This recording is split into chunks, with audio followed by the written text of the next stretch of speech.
Emmerich, Brian, can you guys hear me? Yes, sir. Okay, got it. Thank you.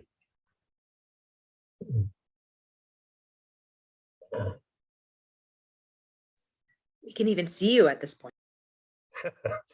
I try to leave the lights down. It's better that way. It looks like it's an intentional filter. You're in light and everything behind you is in washed dark. That's good. It works. It gives God a straight strike. Okay.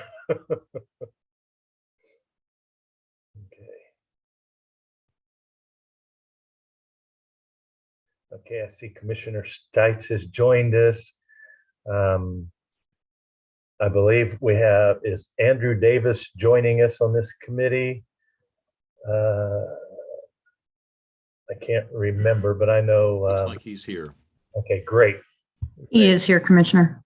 All right, thank you. And then we have David Haley is supposed to join us tonight, if I remember correctly. Okay, we've got 1 minute here. We're running down the list, see if there's anybody I've missed. Okay.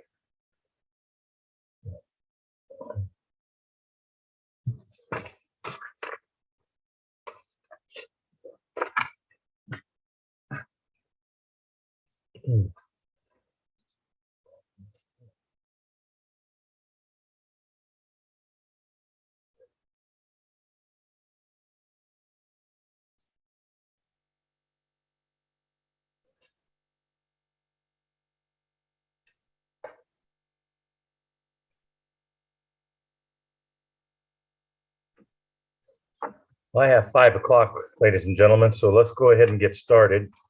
Move this thing right on along here this evening.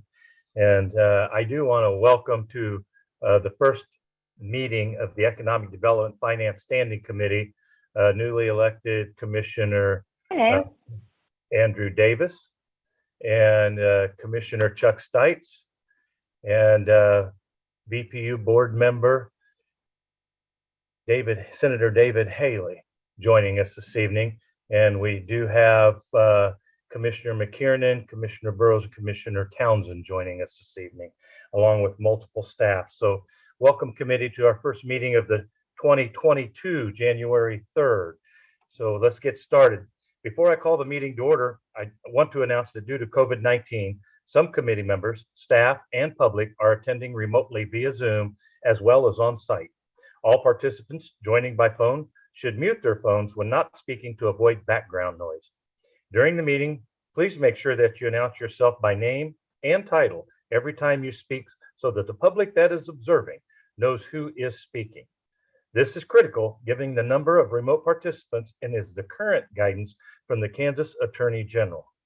The public is allowed to participate by Zoom or submit comments by email prior to the meeting, and those comments will be included in the record of this meeting. The public also will have an opportunity to provide brief comments from the lobby of the municipal office building. At this point, I will now call the meeting of the Economic Development Finance Standing Committee to order, and I would ask the clerk to please call roll. Roll call: Haley, Davis, Here. Townsend, Here. Stites, Here. McKiernan, Here. Burroughs. Here.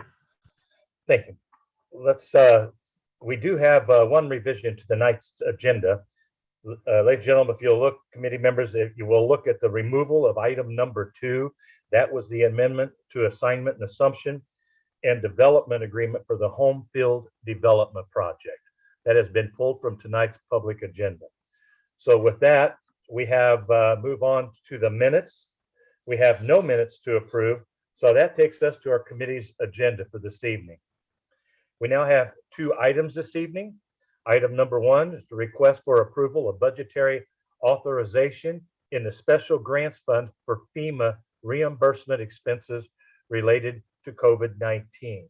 At this time, I'll recognize our finance staff and Julian Van Loo. Julianne? Commissioner, this is Kathleen Von Atchen. I'm the Chief Financial Officer. And I'll be making this presentation with the assistance of Julianne Van Loo and folks from the Public Health Department. Okay, Kathleen, please. Your And convenience. this is, and I'll say too, Commissioner, this is Wesley McCain. I'm the Policy and Development Manager at the Public Health Department. I believe Julianne is in the midst of having a child right now. I don't know exactly where she's at in that process, but I believe it's somewhere in the process, and so that's I'll be speaking on behalf of the health department tonight. Yeah, great. Well- But thank you. I don't think we'll be bothering Miss Van Loo at this time. I hope not. Wow. So we're going to have Debbie Johnsher put the screen, put the PowerPoint up on the screen. Because I'm calling remotely. Does she have that Right. up on the screen now? Let me go ahead and do that, Kathleen, because Debbie was having a hard time with the with her computer, and so she asked me to go ahead and do that. So let me go ahead and just share my screen really quick, and hopefully you all can see this without too many issues. So let me go ahead. All right. Thank you. Yep. Now let me do this, and then let me just hit this button. You all can see that or no? Yes. Yeah. Okay.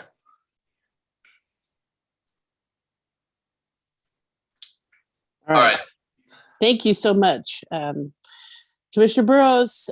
So tonight we're talking about FEMA reimbursement, and we're seeking budget authority, and it's all related to our COVID response. If you could go to the second slide. So just to give you an update here, the President Biden announced recently in November that funding to support the all eligible COVID cost will continue at the 100% federal reimbursement rate through April 1st of 2022. And so that has allowed us a greater flexibility to include a variety of other expenses that could be reimbursed at 100%. This was not an action that we anticipated. So November 10th, the November 10th announcement is a great opportunity here for our organization. So initially the announcement was only through December of last year. And so it makes available to local and state and tribal or territorial governments eligible costs associated with ongoing COVID recovery efforts and the vaccination initiatives. And the resources and guidelines are given to us, and they're provided in that website that I've linked in the presentation there below. If you could continue to the next slide. So we want to make sure that all of you understand that it's our objective, of course, in order to be to most effectively use the available resources, to always seek federal funding first whenever possible, and then secondarily to seek county or ARPA dollars to be utilized for COVID fighting activities. And so if the federal funding is not yet available, or if it's not, or if the expense is not eligible, then the plan is to use county or ARPA funds, right?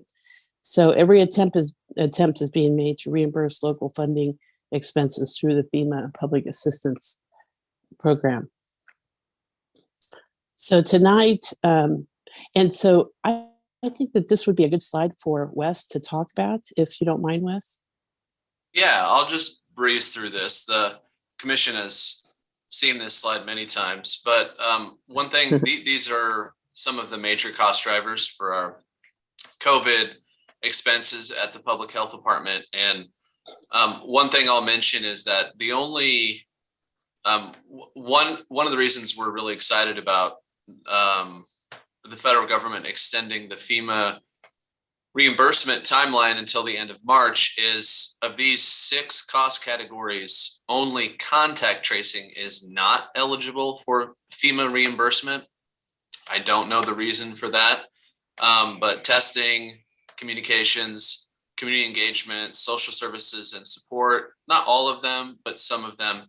And then of course our vaccination centers are all costs, which some of which we've incurred, some of which we will incur, which we can open up applications with FEMA to send those expenses in. So these are not all of our costs, but these are some of the major ones. And we certainly don't want to spend American Rescue Plan money on funds that we can get from other sources. So we're trying hard not to do that.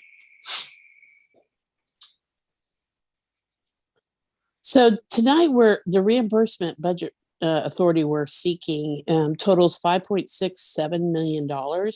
And it's made up of 3 different applications. The first application was submitted already in 2021, and we've already received some funds from it.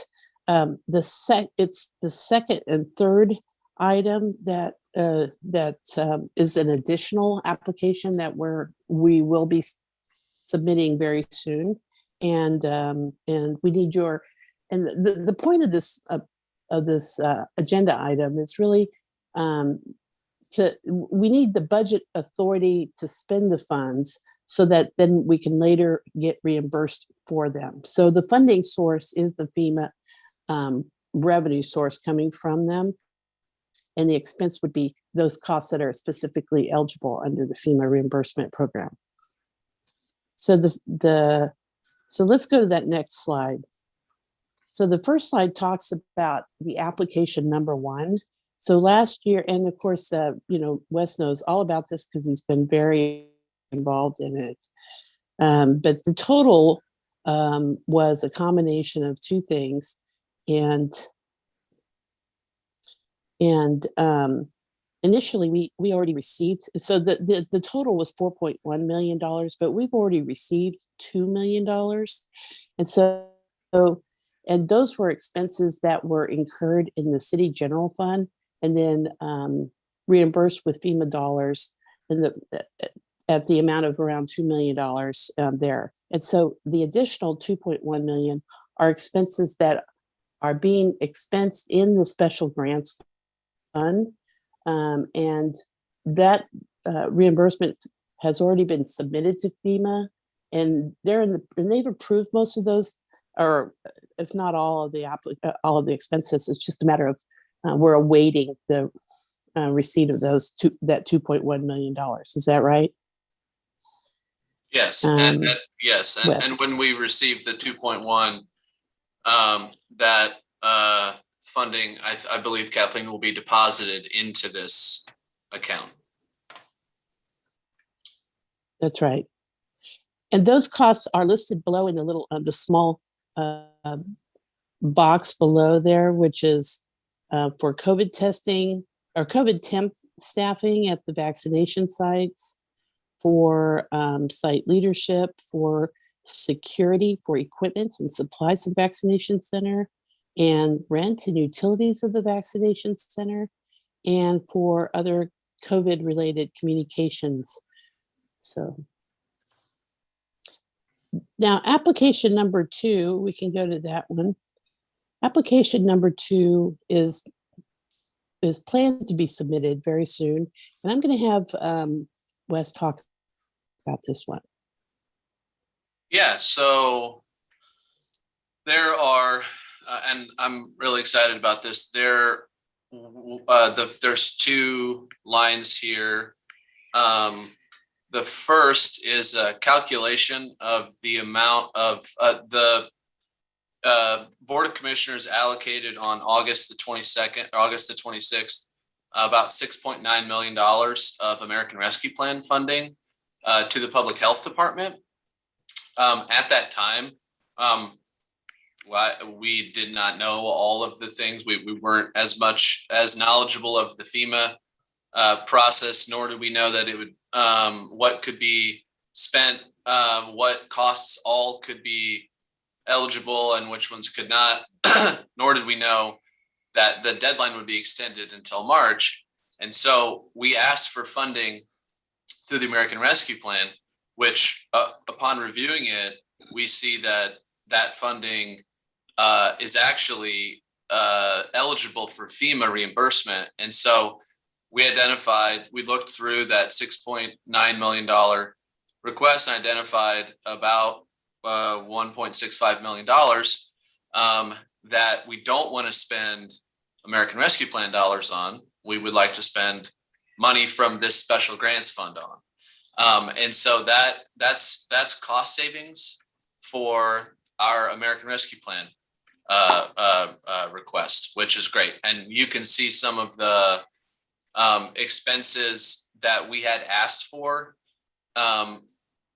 through the American Rescue Plan immediate needs allocation on the 26th, which are now eligible or that we would like to put instead into this new grants fund here in this box. So mobile vaccine units, adding COVID vaccination to our clinic, testing, communications, and then demobilizing our site. That we're really, really excited about that. And then additionally, there's some other costs that we did not put in there. It wasn't a perfect request.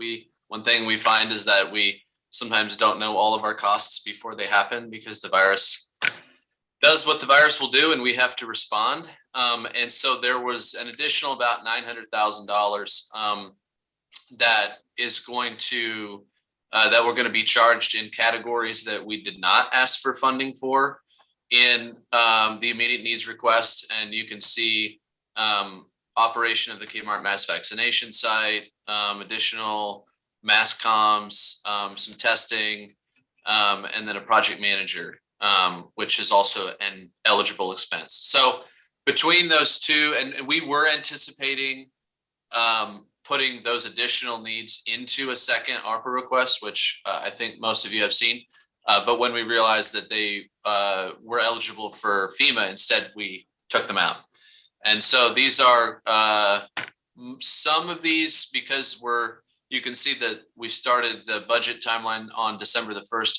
Most of these these expenses have yet to be incurred, but some of them have been in American Rescue Plan accounts. And so if the commission favors this and we move forward, we would then just take the money out of those accounts and put them into the new FEMA eligible accounts. And so that total is $2.5 million.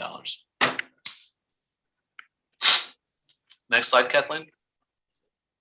Yeah, the next slide is on the third application that we're contemplating pursuing. And this is an opportunity for us to do a complete inventory of all the costs that have been incurred in the past that would also be FEMA reimbursable. So our new consultant that came on board several months ago, iParametrics, provided some suggestions of areas where we have been incurring costs to fight COVID that we hadn't anticipated would be FEMA reimbursable. And so, for example, and of course, we can't claim some these costs if they were in fact already reimbursed through the CARES Act. But we think that there may be possibly another $1 million in expenses over the past 18 to 24 months that could be reimbursable. And many of those costs, if they have been incurred already in the past, they would have been already incurred in the other operating funds, for example, in the fire department or the police department. But there may be some other costs into the future that are FEMA reimbursable that are not, and this application is not the public health department at all. It's like all the other departments of the UG. And so what we've provided here is roughly, just it's an estimate of about $1 million that we still need to go through and do an inventory and identify those costs, but we felt that $1 million is probably a good estimate and for granting some budget authority in the special grants fund for those anticipated future costs that are not related to the public health department. And of course, we're not going to expense anything that isn't eligible. So if it's far less than $1 million, then that's fine. That budget authority would just lapse. But it's more of an estimate to anticipate future FEMA applications that are not managed or involve the public health department. So that's the total application of the 3 applications, 1, 2, and 3. Let's go to the next slide. And Kathleen, you can talk about this. Yeah, and I'm gonna. This is another slide that I think the commissioners have seen, and I know there's I think a Thursday update as well, and we tend to include these slides on a lot of the updates.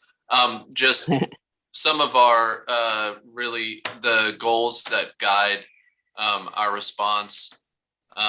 You can see them here. Our core public health functions, making sure we include the community, integrate health equity into our decision making, make sure that we follow the science, and then very appropriate to tonight's presentation, make sure that we use every resource that we have available. And then some of the things that we found have been really helpful to our success: early testing, early creation of the health equity task force, making sure that we're thinking about people as whole people who sometimes need assistance getting vaccinated, who sometimes need assistance following orders, supporting our elected leaders, making sure that we're funding things to the right levels, and then making sure that we're putting vaccination centers across the county so that everybody in our county has the opportunity to become vaccinated if they'd like to. So those are just kind of broad overview of our COVID response to date. So we're seeking your approval for an ordinance resolution for the budgetary authority in the special grants fund. It's a ordinance and as it hits both city and county funds. So we need an ordinance and a resolution. And now there's no formal budget amendment required, because the special grants fund is not a state certified fund. But we felt, given the size of this expense, that we felt it was important that the commission know about it and accept it, and formally accept it in a resolution or an ordinance. But it doesn't show up in the budget document because the special grants fund is not a budgeted document or budgeted fund. So I'm happy to answer any questions you might have. Great. Thank you, Wes. Thank you, Kathleen. At this time, I would ask if does member of the committee have any questions or comments? Commissioner Townsend. Thank you, Mr. Chair. Commissioner Townsend, District 1. Just a couple of questions and a comment. I'm glad, Madam CEO and Mr. McCain, that you did bring this forward, because in reviewing this and hearing the presentation tonight, it emphasized for me the role that FEMA plays in how we can be reimbursed and not have to delve into ARPA funds. So I'm glad you brought that forward. I don't know that I would have been aware, and it takes me back to our last meeting, or maybe a couple of meetings ago, where I think Madam CEO mentioned that we're still on a learning curve about what could be reimbursed from FEMA. So this kind of brings it home again. Okay, more specifically on one of the slides, it's FEMA reimbursement application number 1. At the bottom, it had the 4.1 million amount.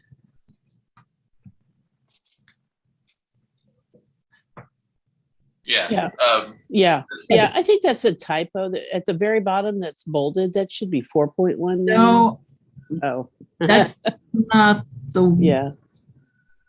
Oh, that's not the one. Let me find it here for you, Commissioner. This one here, there's the 1, 2, and 3 for the different applications that are making up the budget authority.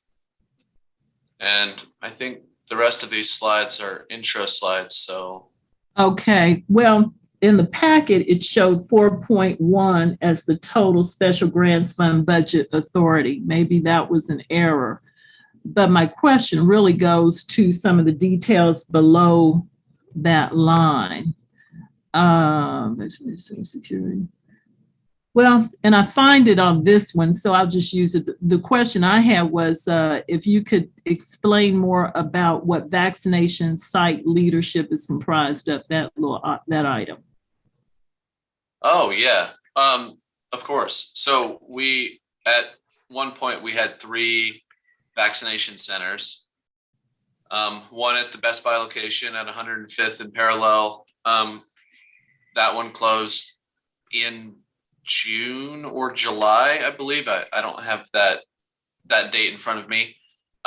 Then we have our Kmart location, which is still open at 78th and State, and we had a National Guard Armory location at about 18th Street Expressway and I-70. And that one closed as well, May or so. So our leadership model has changed. At one point, when we were first starting, we had a administrative lead for the sites, and we had a medical lead for the sites, because those duties were pretty different, and our sites were busier at that point. And then over time, we've shifted, and so now we have really a nursing manager, Brandy Dickerson, who serves in both roles at our Kmart site, and manages both the administrative components of it and the medical lead.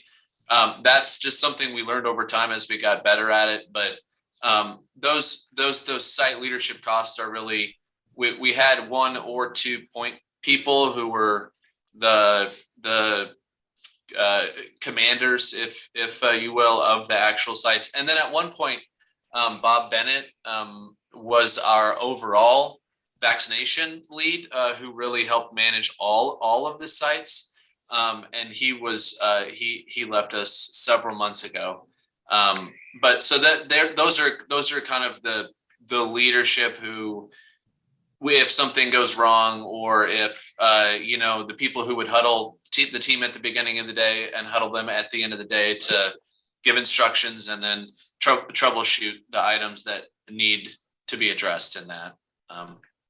Does that answer your question? Yes, it does. Thank you. One last question. On what sites are we paying rent? The only site we're paying rent on right now is the Kmart site.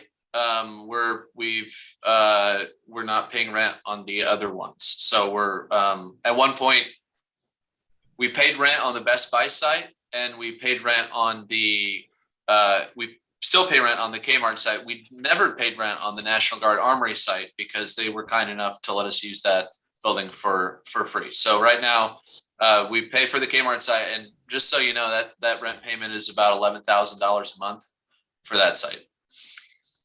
Okay, thank you. Those are all the questions I had. Thank you. Thank you, Commissioner Townsend. And I believe that this is the page that you were referring to, because in our pamphlets, it does say 4.1 at the bottom. So it's just a typo on the slide. Yeah, and I may be the cause of this typo. What I wanted to draw to is that this is the whole application is 4.1, but we've already received 2 million of that 4.1 expected reimbursement, and that funding has already been deposited into the city general fund. So we're still waiting to receive an additional 2.1, and those funds will be deposited into this special grant fund. So I was just trying to draw out that even though the first application was 4.1 completely, with the kind of splitting it in half is going to the city general fund and then half is going to go to the special grant fund.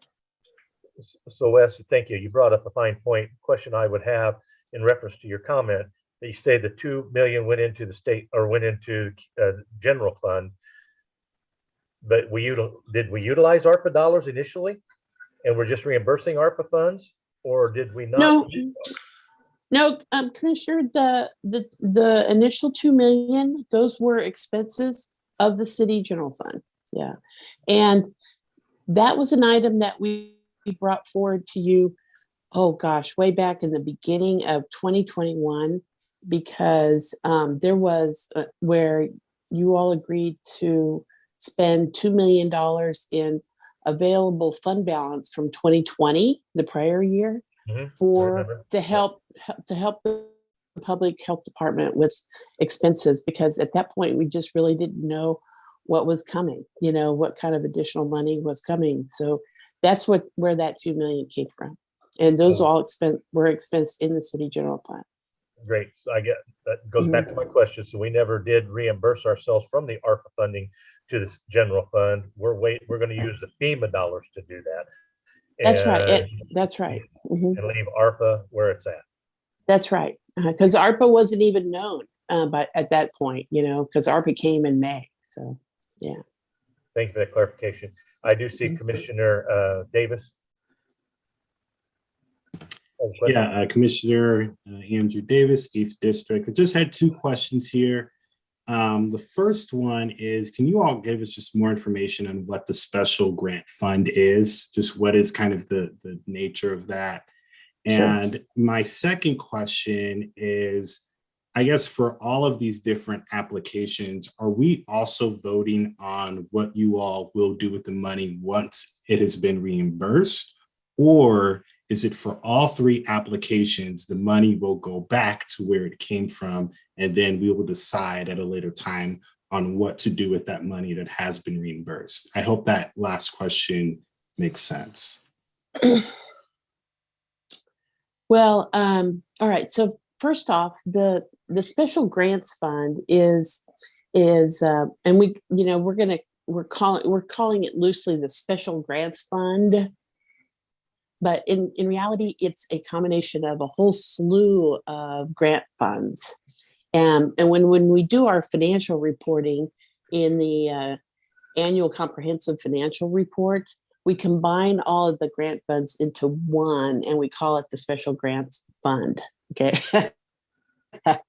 So of the ones that we're talking about, we've created several specifically for FEMA reimbursement. And these are, so these items will be segregated and separately reported upon and monitored and accounted for in order to, for our own reporting purposes for FEMA.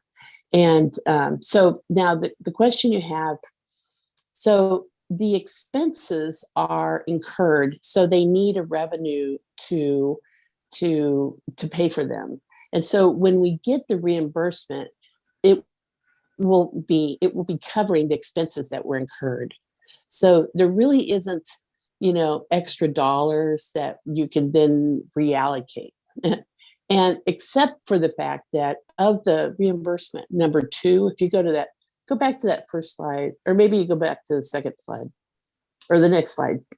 Yeah. So some of these dollars were already budgeted in other spots without knowing about the FEMA reimbursement possibility. And so in this instance, when we do get approval from the federal government that they accept these as eligible expenses, then these funds will be freed up.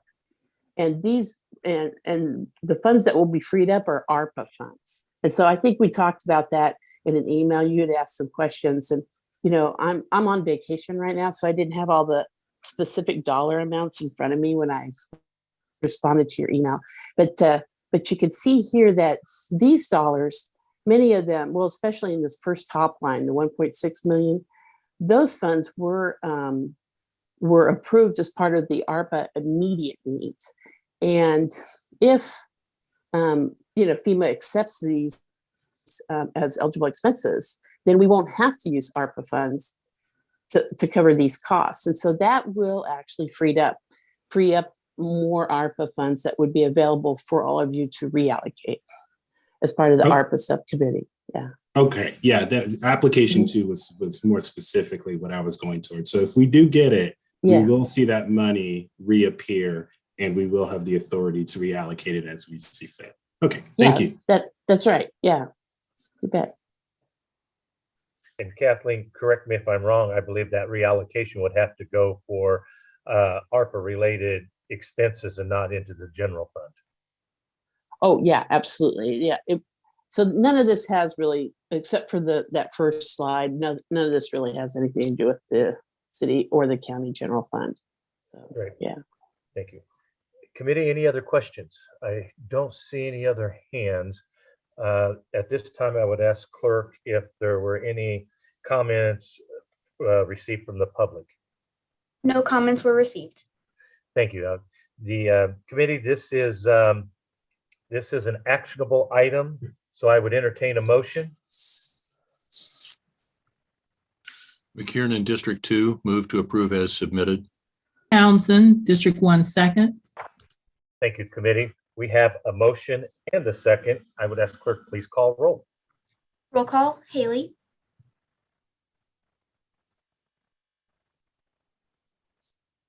Haley.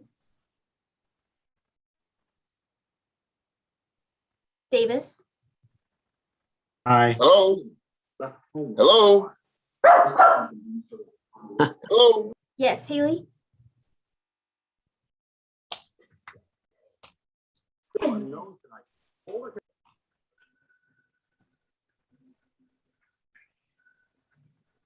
Yes. Townsend. Aye. Stites. Aye. McKiernan. Aye. Burroughs. Aye. Madam Clerk, you might try Mr. Haley again. Yep, roll call, Haley.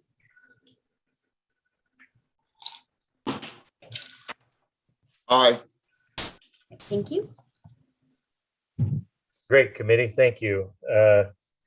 Moving on to item number 2, our last item is an ordinance terminating the Turner Logistics Center CID Community Improvement District and repealing ordinance number 0-43-19.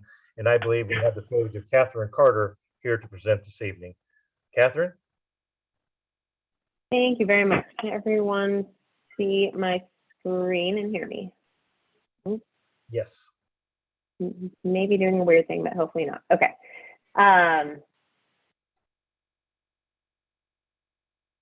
Need to start subtitles. If that's what happened, I apologize.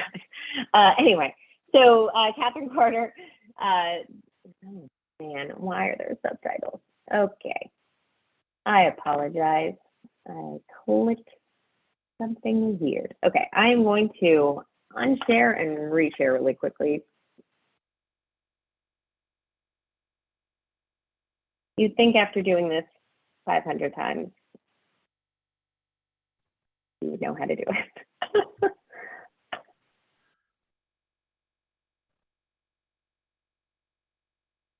Okay.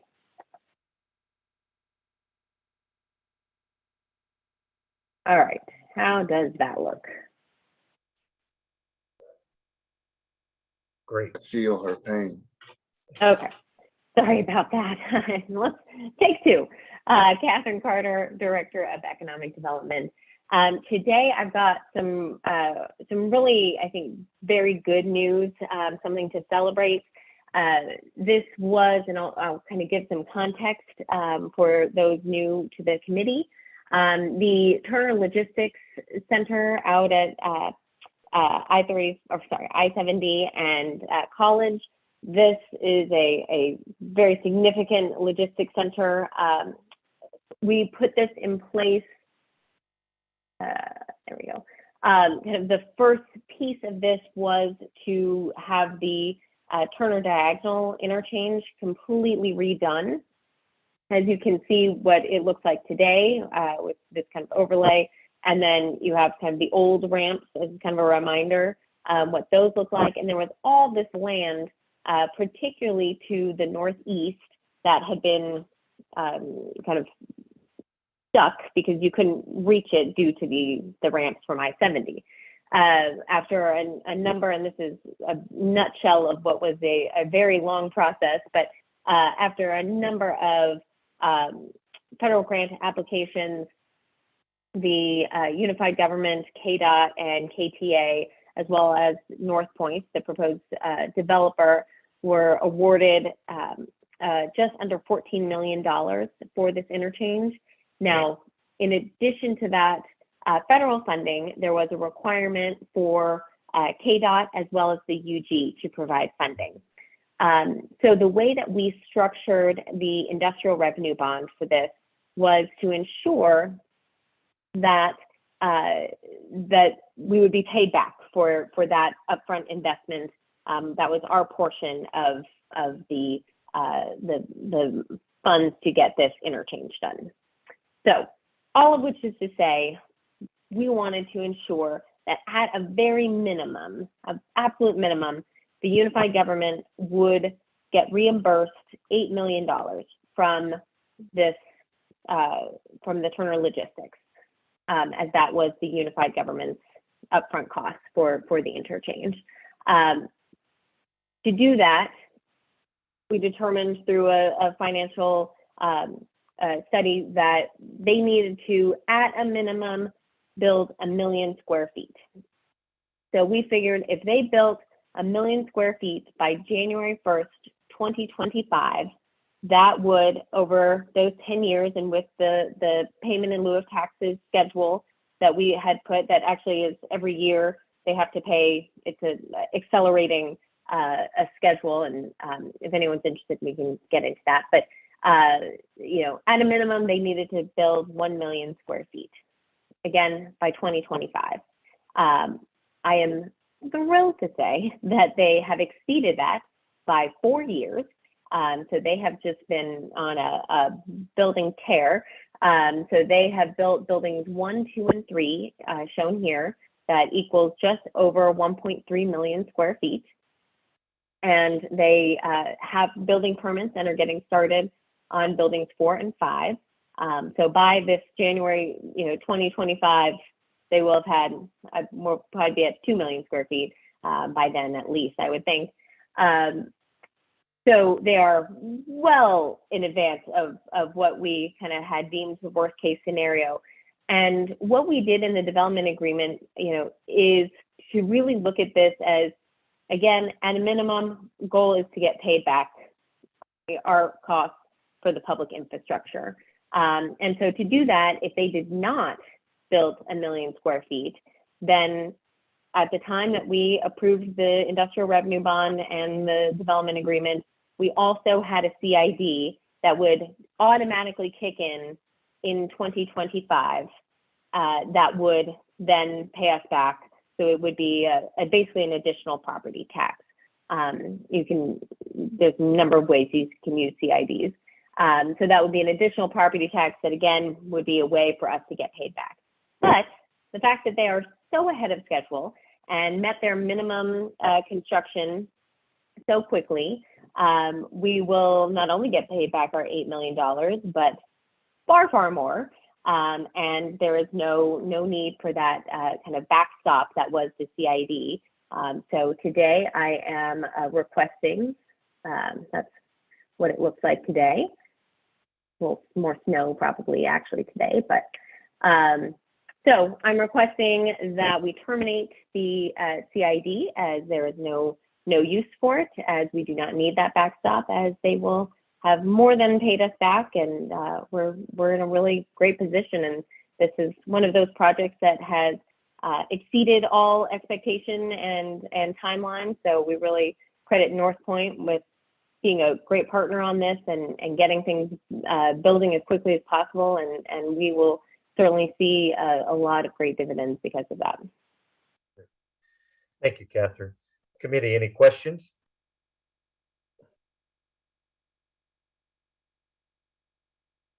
I see no hands. I will ask the clerk at this time Are there any members of the public that wish to speak? No hands are raised and no comments were received. Great, thank you. This is a bit of good news. That's a great way to start out the year, eliminating a CID on a development project and see them basically 3 years ahead of time. So kudos. With that, I would entertain a motion. This is an actionable item. Townsend, District 1, move to approve the resolution as submitted. McKiernan, District 2, second. Great. Thank you, committee. And just for community's benefit, we are voting to eliminate the CID ahead of time for the Turner Logistics Center. Okay, with that, I'd ask the clerk, please call roll. Roll call, Haley, Aye. Davis, Aye. Townsend, Aye. Stites, Aye. McKiernan, Aye. Burroughs. Aye. Thank you, committee. Not too heavy lifting this evening. I appreciate your attention. That will conclude our meeting for this evening of the Economic Development and Finance Standing Committee. And we will adjourn, and then we will reconvene with Chairman McKiernan and the Neighborhood and Community Development whenever the chairman is ready to have us move forward. But we are adjourned from Economic Development Committee. Thank you. Thank you, Commissioner Burroughs. And want to welcome, as you did, the two new members to Neighborhood and Community Development. That's Commissioner Davis and Commissioner Stites. Commissioner Burroughs, if you wouldn't mind, I don't have that opening statement pulled up on my computer. If you still have it available, would you mind reading the opening statement for this meeting as well? I can and will, Commissioner. Thank you. Before I call the meeting to order, I want to announce that due to COVID-19, some committee members, staff, and public are attending remotely via Zoom as well as on site. All participants joining by phone should mute their phones when not speaking to avoid background noise. During the meeting, please make sure that you announce yourself by name and title every time you speak so the public that is observing knows who is speaking. This is critical given the number of remote participants and is the current guidance from the Kansas Attorney General. The public is allowed to participate by Zoom or submit comments by email prior to the meeting, and those comments will be included in the record of this meeting. The public also will have an opportunity to provide brief comments from the lobby of the municipal office building. Commissioner McKiernan, I believe that's your cue.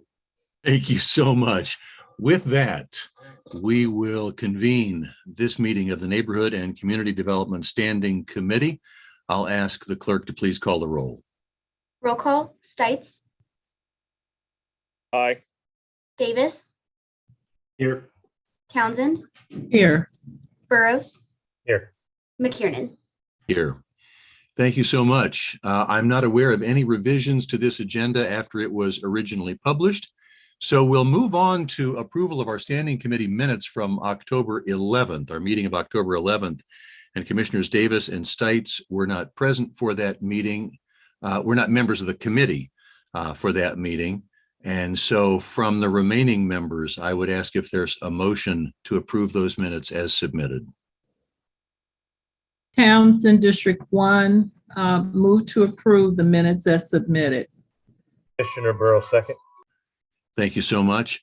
Just for the sake of ease and clarity, I'd ask the clerk just do a roll call of the three of us, McKiernan, Burroughs, and Townsend. Sure. Roll call, Townsend, Aye. Burroughs, Aye. McKiernan. Aye. Thank you so much. Those minutes are approved as submitted. And that takes us into, and for the new members of the committee, we are blessed to have a fairly long agenda for these past few meetings. And so we have another one tonight. We have several pieces on this agenda. Usually we have a lot of land bank options, that is applications for land bank parcels that people want to do various things with. Tonight we have something different that is not land bank related, but rather neighborhood and community development related. Item number 1 is an ordinance proposing to adopt the building and fire code updates of 2018. And I do believe Greg Talcon, the director of the NRC, is online and will present that item for us. Madam Commissioner, thank you. Thank you, commissioners. So tonight, I've got a short presentation to kind of go over where we've been and where we're going with pursuing a code adoption to update where we currently are. So let me see if I can share my screen here for.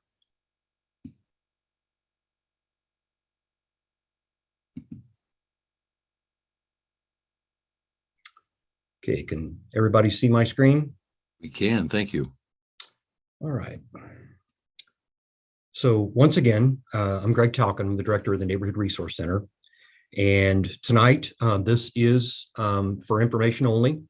No action is required. We kind of want to give you the background. I'm planning on doing the presentation for the entire event here, but if questions are asked, I have other staff members that I may need to bring aboard, but I'll ask for that at the time. So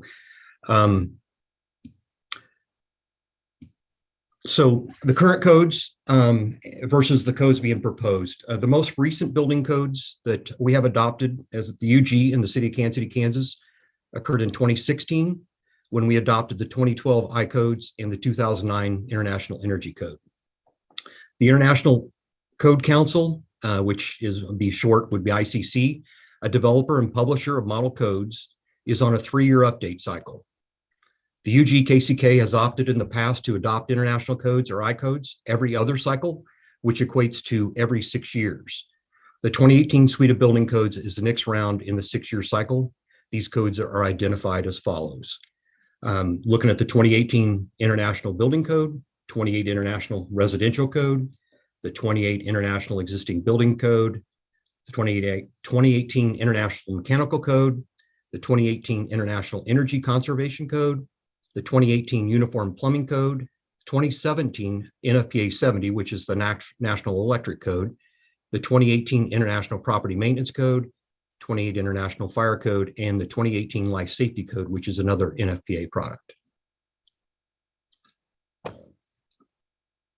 So, model code is developed and maintained by a standards organization independent of the jurisdiction responsible for enacting the building codes. And here it's the International Code Council. A local government can choose to adopt a model building code as their own. This saves them the expense and trouble of developing their own codes. Model codes are intended to be adopted in accordance with the laws and procedures of governmental jurisdiction. When adopting a model code, some jurisdictions amend the code in the process to reflect local practices and laws. And for our instance, a lot of our adoption amendments are due to state laws, trying to get in line with some of those too. Local codes are diverse to the extent to which the base model code is amended. Most local amendments are limited to administrative provisions, which are subject to change to meet other local regulations regarding implementation of ordinances. Engineering provisions are among the least amended, with a common reason for amendment related to unique site conditions that affect foundation design or applied wind and snow loads. The International Building Code and International Residential Codes are generally considered more comprehensive codes, while the rest are considered specialty codes.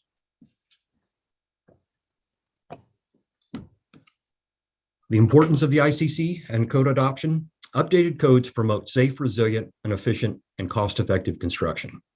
Current code protects the building owner's investment, enhances safety, and fosters innovation in the marketplace. For consumers, updated codes meet lower maintenance costs, such as lower energy and water bills, less mechanical noise, and an overall higher quality of life. Current building codes spur innovation and are an incentive for American manufacturers to invest in product development. Current building codes also create demand for new jobs, including code enforcers, technical experts, tradesmen, construction workers, quality control assessors, and building and systems commissioning agents.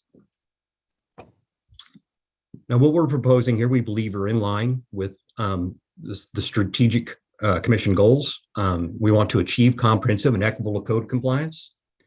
We want to foster a resilient, economically prosperous community by delivering outstanding service through a healthy environment, resources, and infrastructure. Promote policies that reflect a positive and safe community. We also want to work in partnership to enhance a safe and livable community. foster a safe, healthy, and equitable and accessible community, promote a high quality of life through consistent standards, rules, and regulations. So we started this journey actually pre-pandemic, and we're a little bit behind from where we had hoped to be. A lot of the communities are, but typically and honestly, we usually fall on the tail end of where most communities are anyway, because we try to leverage what they've learned through their processes and try to find out where they actually end up in their process and what they end up adopting. So, but for our efforts for the community outreach, we posted on the UG website for 90 days and comments were received during that period. I want to also note that that posting out there on the website is actually currently still there, and we do still continually receive a few comments. Most of them, though, now people have become aware of that email address and use it for other things. But anyway, we do still receive some comments. The target audience for public outreach, including the design community, contractors, property owners, and community members. The topic was discussed in Livable Neighborhoods Task Force meeting on at least 3 occasions over the last year and a half. Correspondence was sent to neighborhood groups, designers, contractors we had in our records asking for comments. We also reached out to those that had questions or concerns associated with the proposed adoptions. Those that responded and provided us some feedback, we responded back to most of those if it was related to the code adoption. In that process, we also met with the Kansas City Home Builders Association, who gave us quite a few comments and suggestions. And we also had a meeting with the Metropolitan Energy Group, which has several supporters with that group. So the items we learned about the community and the outreach, the international residential codes, there's concerns with increased costs versus benefit of some of the changes. Concerns of moisture in attic from bath fan venting. International plumbing code versus uniform plumbing code. This is one that we kind of learned several years ago in the adoption process. This region has a big support for the uniform plumbing code instead of the international plumbing code. It's supported by a lot of labor unions and also by some of the larger professional organizations. From past experience, we're requesting the 2018 UPC with this code update again. In reality, there's not a whole lot of difference between the two standards, so it's kind of one of those things that we didn't want to propose any type of issue when really we're adopting the same thing for the most part. Design professionals prefer new updated standards. It provides them more and newer options, assists with working in it also assists with working in multiple jurisdictions for them. One of the bigger items as far as what we've had a lot of discussions on is energy code conservation provisions. Concerns of adopting energy codes with amendments reduces some of the requirements and some of the energy efficiency. This is a growing push and or need for increases in energy conservation.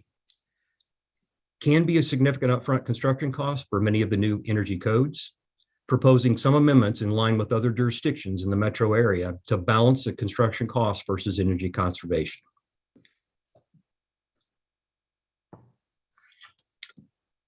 So kind of where these codes are adopted and used. So nationally, the International Building Code is adopted in all 50 states and the District of Columbia. The International Fire Code is used in the 41 states and the District of Columbia. The International Residential Code is in 49 states in the District of Columbia. And international codes are also used in Puerto Rico, Guam, US Virgin Islands, American Samoa, and the Northern Mariana Islands.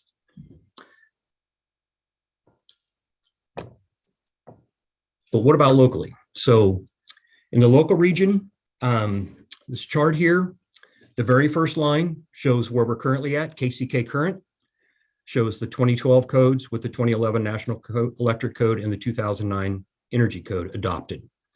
The next line is what we're proposing. It's basically the 28 slate of codes. And then everybody after that, you will find the 2 other cities within Wyandotte County, but also a lot of other metro cities that are around us.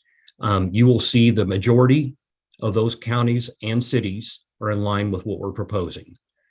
Everybody is, for the most part, is up to the 2018 standards, except a few of the smaller cities. And there are a few other standards that maybe some of the cities didn't adopt, like the existing building code or something like that. But for the most part, most of the jurisdictions our size or larger have adopted the 2018 standards. What other benefits is there besides also those that are mentioned by being more uniform across the metro area? It's easier for designers and contractors to design and build. It's easier to educate contractors because we're all educating with fairly close to the same standards. And it's also easier to enforce because you shouldn't have as much enforcement you have to worry about because contractors work across jurisdictions and see that most of the requirements are the same.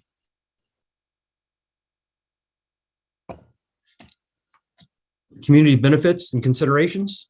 Codes protect public health, safety, and welfare, keep construction costs down by new innovation, provide consistent minimum standards in construction, contribute to the well-being of the community, help control or lower costs of insurance premiums by providing an insurance industry with a baseline for mitigating risk. Now here I need to make a note. There's no urgency to our adoption for the most part, but there is one item that is being potentially affected here, or could be affected. Since we are a little bit behind and we actually kind of took over this process this year, we are currently under an audit with the Insurance Services Organization to determine the current building code effectiveness rating schedule, where the lower the score on a scale from 1 to 10 indicates exemplary commitment to code enforcement. The current building codes adopted affect this rating. We are currently at a 7. The best we've ever been was a 6. There is a chance, depending on timing, we could slide another point upward, which is not as good. For every point that we save, it's basically a 5% savings for those that get flood insurance through insurance agencies that look at the ISO rating. So, but if we do fall back a little bit, once we do come into compliance, ISO has let us know that we will be able to regain anything that we lose. So for the next 4 slides, it's the larger documents. There's quite a few bullet points on these 4. I'm not going to touch on every one of them. I've got to be honest, some of this stuff is really technical, and even some of our staff sometimes doesn't understand it because it's for engineers to do. So it's not expected that some of these items that anybody that doesn't deal with this day in and out would understand. It's some of this stuff, at least some of the terminology that are used. But these are just simple statements. And for the 2012 International Plumbing Maintenance or International Property Maintenance Code, basically there's no changes from 2012 in the code itself. We brought over the same administrative amendments from the previous adoption, enforcement penalties, including administrative citations. We also did the same alignment provisions with state statutes, including notice requirements. There are 2 new local amendments we are adding in this effort. We're proposing large industrial structures exempt from peeling paint criteria, provided they are away from residential areas and surfaces not required to be painted for weatherization. For example, concrete silos or other industrial type buildings that maybe got painted at one point that didn't need to be painted and they don't need it for weatherization. The other proposal is allowed for separate violations of specific exterior wall components to be cited individually or separately. This is to help us to acquire better statistics on what we're actually citing on, but also in those more problematic cases to give another violation if needed. So for the building code, the only one I'm really going to touch on here is the last one, where it states new alternative fasteners schedule for construction of mechanically laminated decking is added, giving equivalent power-driven fasteners for the 20-penny nail. And this is just an example to where new technology, new procedures, new policies are allowed into the code, and for specific purposes that may save a contractor or an owner money, because it's a newer way of doing things. And when you use a pneumatic tools, of course, that saves time and money. So that's kind of a big reason for us to adopt new standards, to gain those new technologies put into the standards. Okay, next slide. The 2018 International Residential Code for 1 and 2 family dwellings. Once again, I'm not going to go over any of these. I'm going to make a note on the last one. There are some amendments proposed for the residential code for energy provisions, but we'll talk about them later in this presentation, as that is one of the items that's been driven a lot of conversation for us. Okay, the 2018 International Fire Code. I'm not going to, once again, talk about many of these. I am going to touch on the 2 amendments. The development of 1 and 2 family dwellings where the number of dwelling units exceeds 75. We're amending that up to 75, where it was 30 in the standard, shall have separate approved fire apparatus access roads. So it does increase the number of structures that are allowed in a subdivision, which is in line with what we had used to do, and trying to update this to keep that same standard. The other item, the fire code official shall have the authority to issue a municipal summons and or tow illegally parked vehicles in designated fire apparatus access lanes and parked within 15 feet of a fire hydrant at the owner's expense. This has been a problem in a few subdivisions we've had where the parking is rather tight. And so it gives them the authority to move a vehicle where they may need access to get a rig in or to get to a fire plug.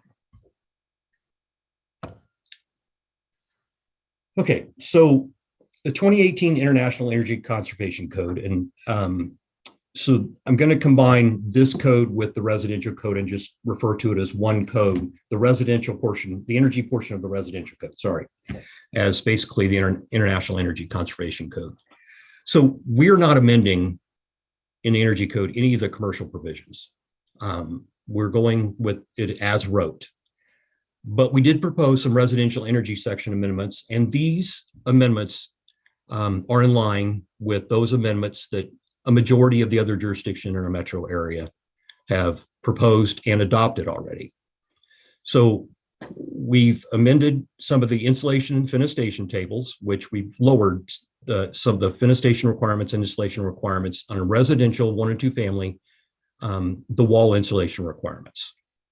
We've also amended testing for mandatory to discretion of the building official on some blower door testing in certain situations. We've deleted requirements for construction installation of rooms containing fuel burning appliances. The new code required a completely separate room, insulated and separated from the house, basically. And then we amended the maximum ERI value to 68, energy ratio to 68, but I need to ask or make the comment here that when we do get around to adopting and when we come back, we will request, at least right now, for that to be 80. That was a mistake on my part. 80 is in line with most of the other jurisdictions in the community. 68 was a mistake and should not have been that number.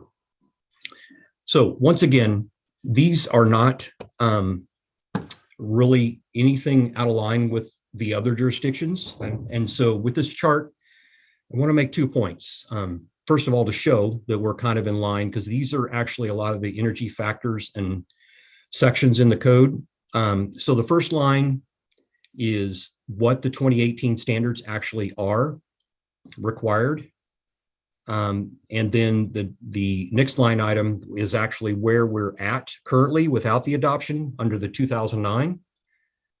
And then the next line is what we're proposing. So the first point here is that even though we are amending these provisions, we are still creating some energy efficiencies. We are doing better. We are not completely amending back to what we were, and trying to gain some efficiencies slowly instead of all at once. The rest of the line items here are other cities and jurisdictions, and you will see for most of those, we are pretty much in line with what the other cities have done. I will tell you, just in an effort up front, over a year and a half ago, all of the cities, including our staff, met and talked about this before we started these processes. And the whole goal was for that uniformity, the best we could.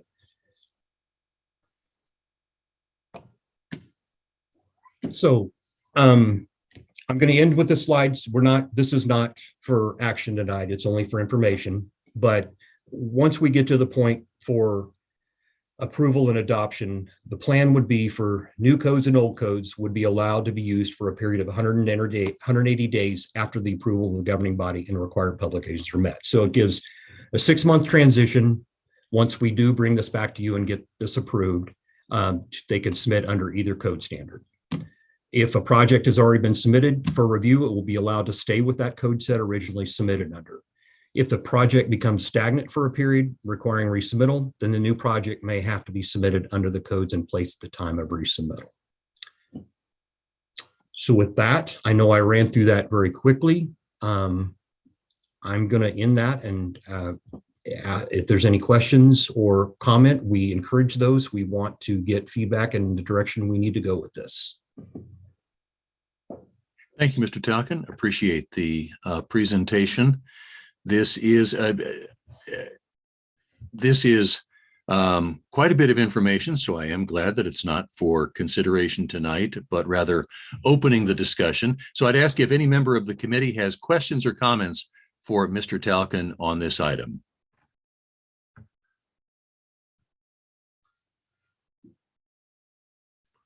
Commissioner Townsend.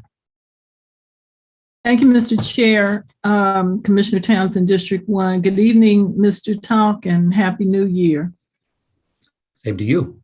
When I looked at the introductory page that we were given, I was more concerned about the fact that at some time past, the commission had said we're going to do updates of the codes on a 6-year cycle, because I wondered if we are proposing or looking at a proposal to use the 2018 standards and we're already in 2022. Is that the latest version that there is? So that's one question. There is a 2021 version that is out now, but none of the metropolitan jurisdictions I'm aware of is going to adopt the 2021, with the exception Kansas City, Missouri, did not adopt the 2018 energy code with their 2018 set. They stayed with the 2012. There is talk of them just bringing the 2021 energy code forward, but not adopting the entire 21 set. So staying consistent with the metropolitan area, most, if not all, of the jurisdictions in this area are not looking at the 21. Okay, and I appreciate your presentation on that point. That helped to allay concerns I had that we are not using the most up-to-date version, but apparently that's what our neighbors around us do. And as you said, one of the goals of the adoption of something like this is to allow for consistency, safety, and consistency. So thank you. Those were the comments I had about it. Thank you, Commissioner. Anyone else from the committee with comments or questions for Mr. Talkin?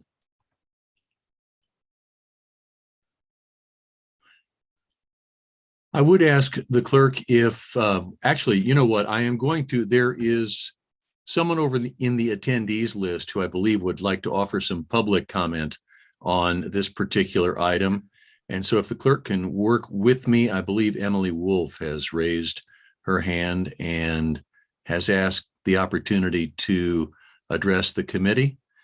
Ms. Wolf, I do believe you are unmuted now. And so we would invite you to take up to 3 minutes to share your public comment with the committee.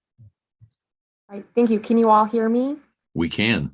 Okay, thank you. My name is Emily Wolf. I'm a lifelong resident of KCK and also with Metropolitan Energy Center, located here in the Kansas City Metro. We've actually worked with the UG on some transportation projects previously, but with the Neighborhood Resource Center, Greg Talkin's office posted their initial drafts of the codes, MEC, along with 17 other organizations. submitted our comments regarding their proposed amendments. And Greg Talkin was great to work with throughout the process. And as he said, they removed all of the commercial amendments, which we applaud. Thank you so much. But unfortunately, as he mentioned, several of the residential amendments remain. And as he mentioned a year and a half ago, pre-COVID, there were some efforts to have a metro-wide code kind of consensus, but as we know, we're home rule, so it's really up to the municipalities to decide what they adopt and what amendments. So some things have changed since then. So just recently, the city of Gladstone, Missouri adopted the 2021 suite of building codes, making them one of the first cities in the nation. Casey Mo in 2019 and 2020 held some open meetings regarding their energy code, and due to feedback from the community and local organizations, they're, as Greg mentioned, they're foregoing the 2018 energy code and going to adopt the 2021. I know they're writing the ordinance right now, and it will include residential amendments because we are going to be providing training to them, as well as other building officials in the metro area on the code, the energy code, at no cost. Recently, Overland Park adopted the 2018 energy code with few amendments. I think part of that was because they had two committees do a deep dive and provide feedback on the amendments. And as a result, they adopted a code with less amendments. And then also the council directed city staff to start researching the 2021 energy code. Prairie Village followed in the same steps, directed city staff to research the 2021, and both adopted that 68 score. Has 1 minute remaining. Oh, Greg Talkin mentioned, sorry. And so basically what it says is a lot of other municipalities, as he mentioned, adopted the 2018 and 2019. So if the UG adopts a heavily amended residential code in 2022, give it a year or two, we will be light years behind other communities. And so I think that's our concern, that we are, you know, a lot of these other communities are adopting more stringent codes and looking at the 2021, and we're just now getting to the 2018. We provided other comments. I know I'm well over time, and I sent it the emails, and I'm wondering if you could send out the correct email addresses, because I know with term changing, I think I don't have all your emails addresses. So I will send you this testimony and our previous comments, because I know I'm over time, but thank you so much. And also thank you, Greg Talkin. As I said, he's been really great meeting with us and answering all our questions, but we're here as a resource, MEC. We'd love to meet with you. Please reach out regarding our testimony and questions. We're here as a resource. So thank you so much for your time this evening. Sorry, I blew through that. Thank you, Ms. Wolf. Appreciate that information. Mr. Talkin, we certainly will look to you for recommendations and guidance as we go through this process and as we consider the concerns that Ms. Wolf has raised. I do also see in our attendees that a Will Reuter or Rudder has raised his hand and asked to address the committee. And so we do have you allowed. There you go. You are unmuted. And so you'll have up to 3 minutes to provide comment to the committee. Thank you, Mr. Chairman, and members of the commission for the ability to visit with you this evening. My name is Will Reuter. I'm the Executive Vice President at the Home Builders Association of Greater Kansas City. And just at the outset here, want to express our appreciation to UG staff for being collaborative through this process and recognizing the importance of having a strong building code adopted within the community and the county. The HBA of Greater Kansas City certainly supports a strong building code. That is something that our members seek to do every day, is comply with the rules set forth by the governing bodies in which we're seeking to help build. And so this is certainly an incredibly important component of that. So just appreciate being included in this process, and certainly stand ready to contribute as we move forward. As it relates to the overall Kansas City, broader Kansas City metro market, ours is a market that's probably going to build around 6,000 to 6,100 single family homes once the data is collected from December annually. Ours is a market that probably needs between 8,500 and 9,000 single family homes in order just to satisfy demand. We are a chronically underbuilt market. And as we are seeking to accelerate not only our construction timelines, but also the diversity of product available to the Kansas City, Kansas community for both people looking to move into something newly built or to attract additional residents. We do want to make certain that it is understood that the building code is a baseline. It does not forbid the opportunity for someone to build something far more efficient than what is required in the code. So, an overly restrictive code that does not include some of that local flavor that comes in the form of an amendment that harmonizes the broader metro construction environment and therefore the availability of product within the environment will unnecessarily restrict the amount of people that could find themselves. You have 1 minute remaining. Thank you. That would be able to afford a newly built house. One very important number to consider is that for every $1,000 added to the cost of a newly built home, 1,238 Kansas City area families are priced out of the market. And so when we start to think about some of these costs, it's not a dollar here and a dollar there. It is the difference between a new home and not being able to get a new home for more than 1,200 Kansas City area families. So happy to share that data and many of the other data points associated with the cost of construction and the overall impact it has on the accessibility of housing. We do not want housing to become a luxury item. And therefore, we need to be very cognizant of these costs and making certain that any new stipulation, any new code with which we are going to have to build to, that the payoff is there, that the reward is there. Mr. Reuter, your 3 minutes are up. Thank you, ma'am. And with that, I will close, but certainly am available for thoughts or considerations after this meeting as well. Thank you very much. So, Mr. Talcon, I certainly can appreciate the challenge that we have being one part of many jurisdictions in the metro area of trying to hit the sweet spot in terms of how we match up with everyone else's regulations. I would encourage members of the committee to reach out to Mr. Talcon and his staff, many of whom are in our meeting tonight. And if you'd like to reach out to Mr. Reuter or Ms. Wolf for additional discussion before this item comes then back before us for consideration for a vote. Mr. Talcon, is there anything you'd like to add as we wrap up this item? Just that I appreciate everybody's time tonight, and thank you, commissioners and administration, for hearing this out. Perfect. Thank you so much. Once again, members of the committee, if you'd like to follow up before this comes back, I think the place to start would be Mr. Talcon, and then he can connect you as needed. Thank you so much.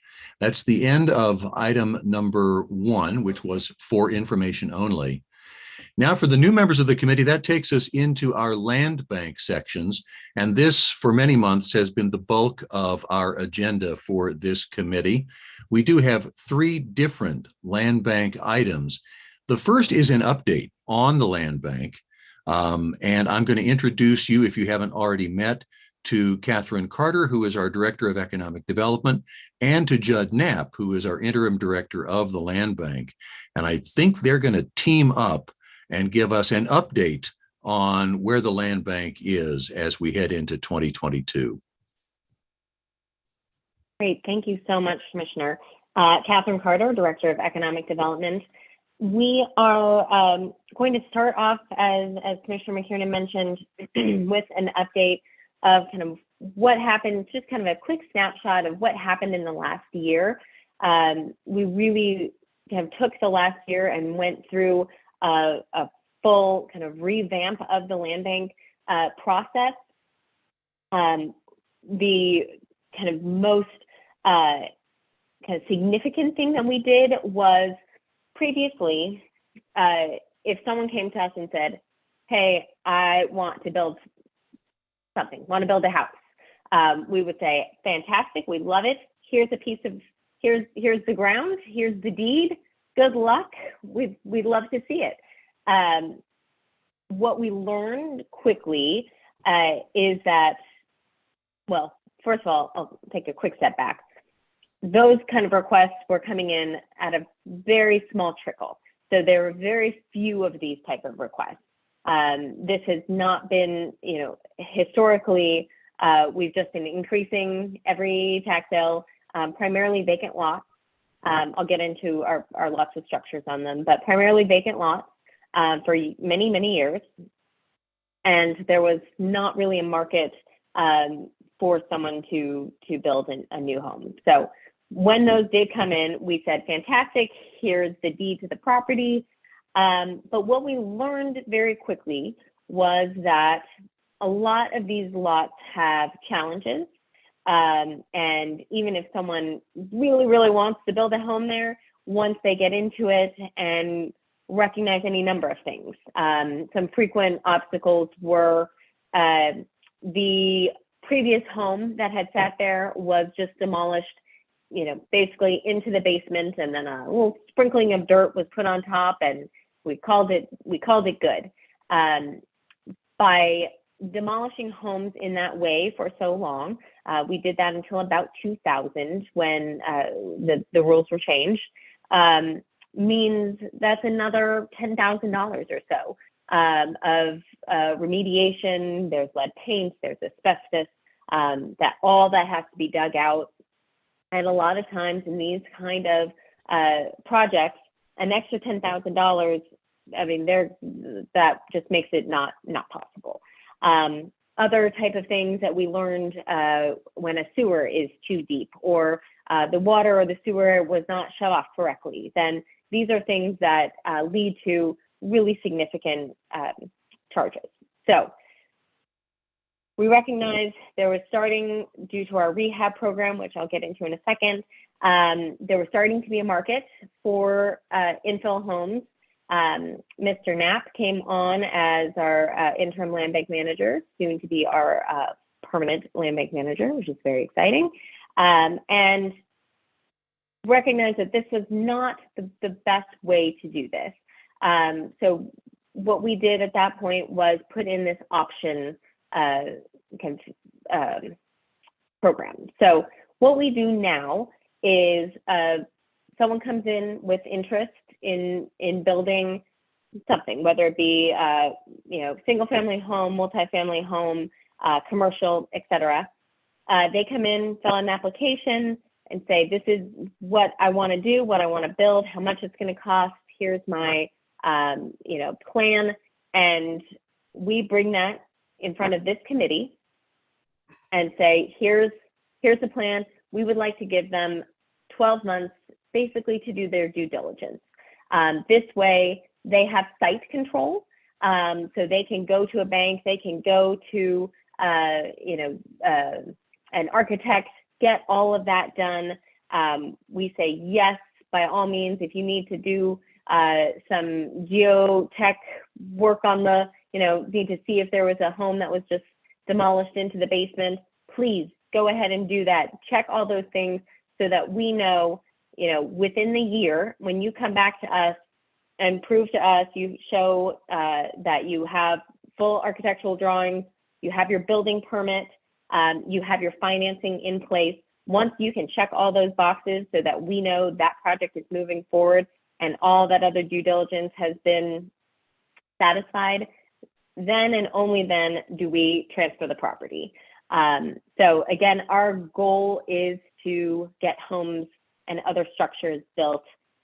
We feel like this is the best way to encourage a lot of our neighborhoods to kind of rebuild where, for far too long, particularly in the kind of 70s and 80s, the plan was just to demolish homes. We're trying to rebuild these communities and these neighborhoods. And so as you can see, this is in the last year, we've had 134 single family homes.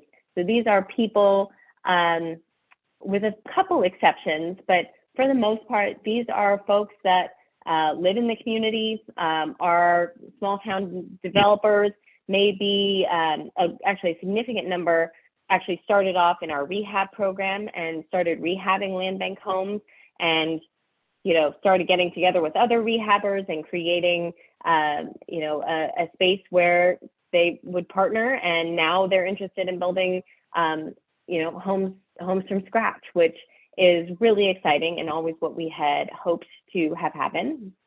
So you can see here on the map kind of where these options have occurred.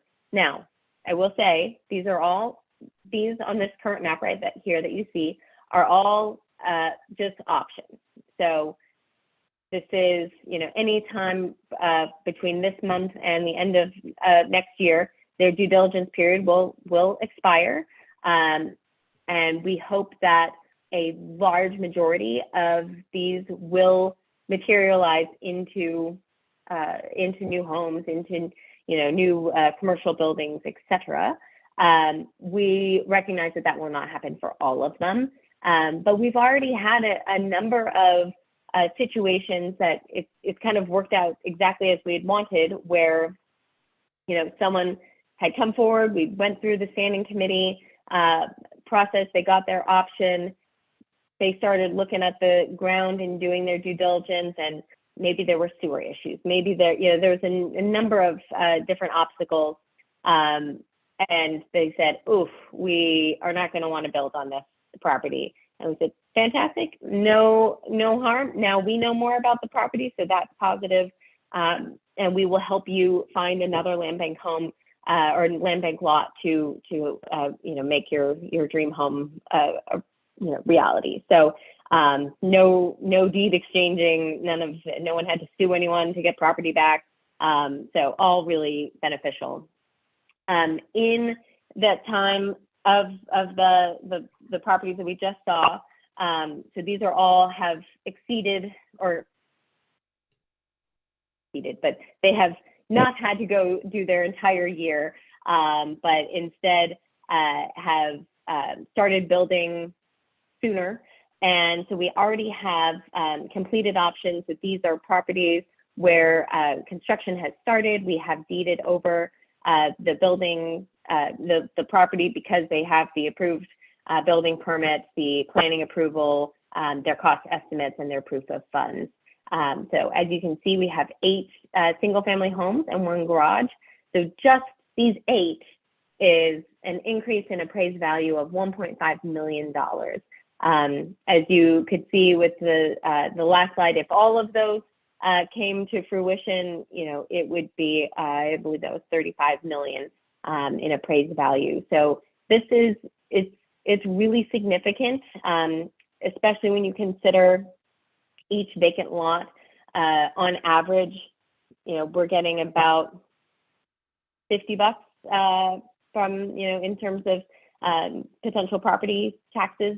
If they're in the land bank, we're not getting anything because we own them, of course. But the difference between a vacant lot and one with a structure on it is significant. So we're really excited about the trajectory this is going.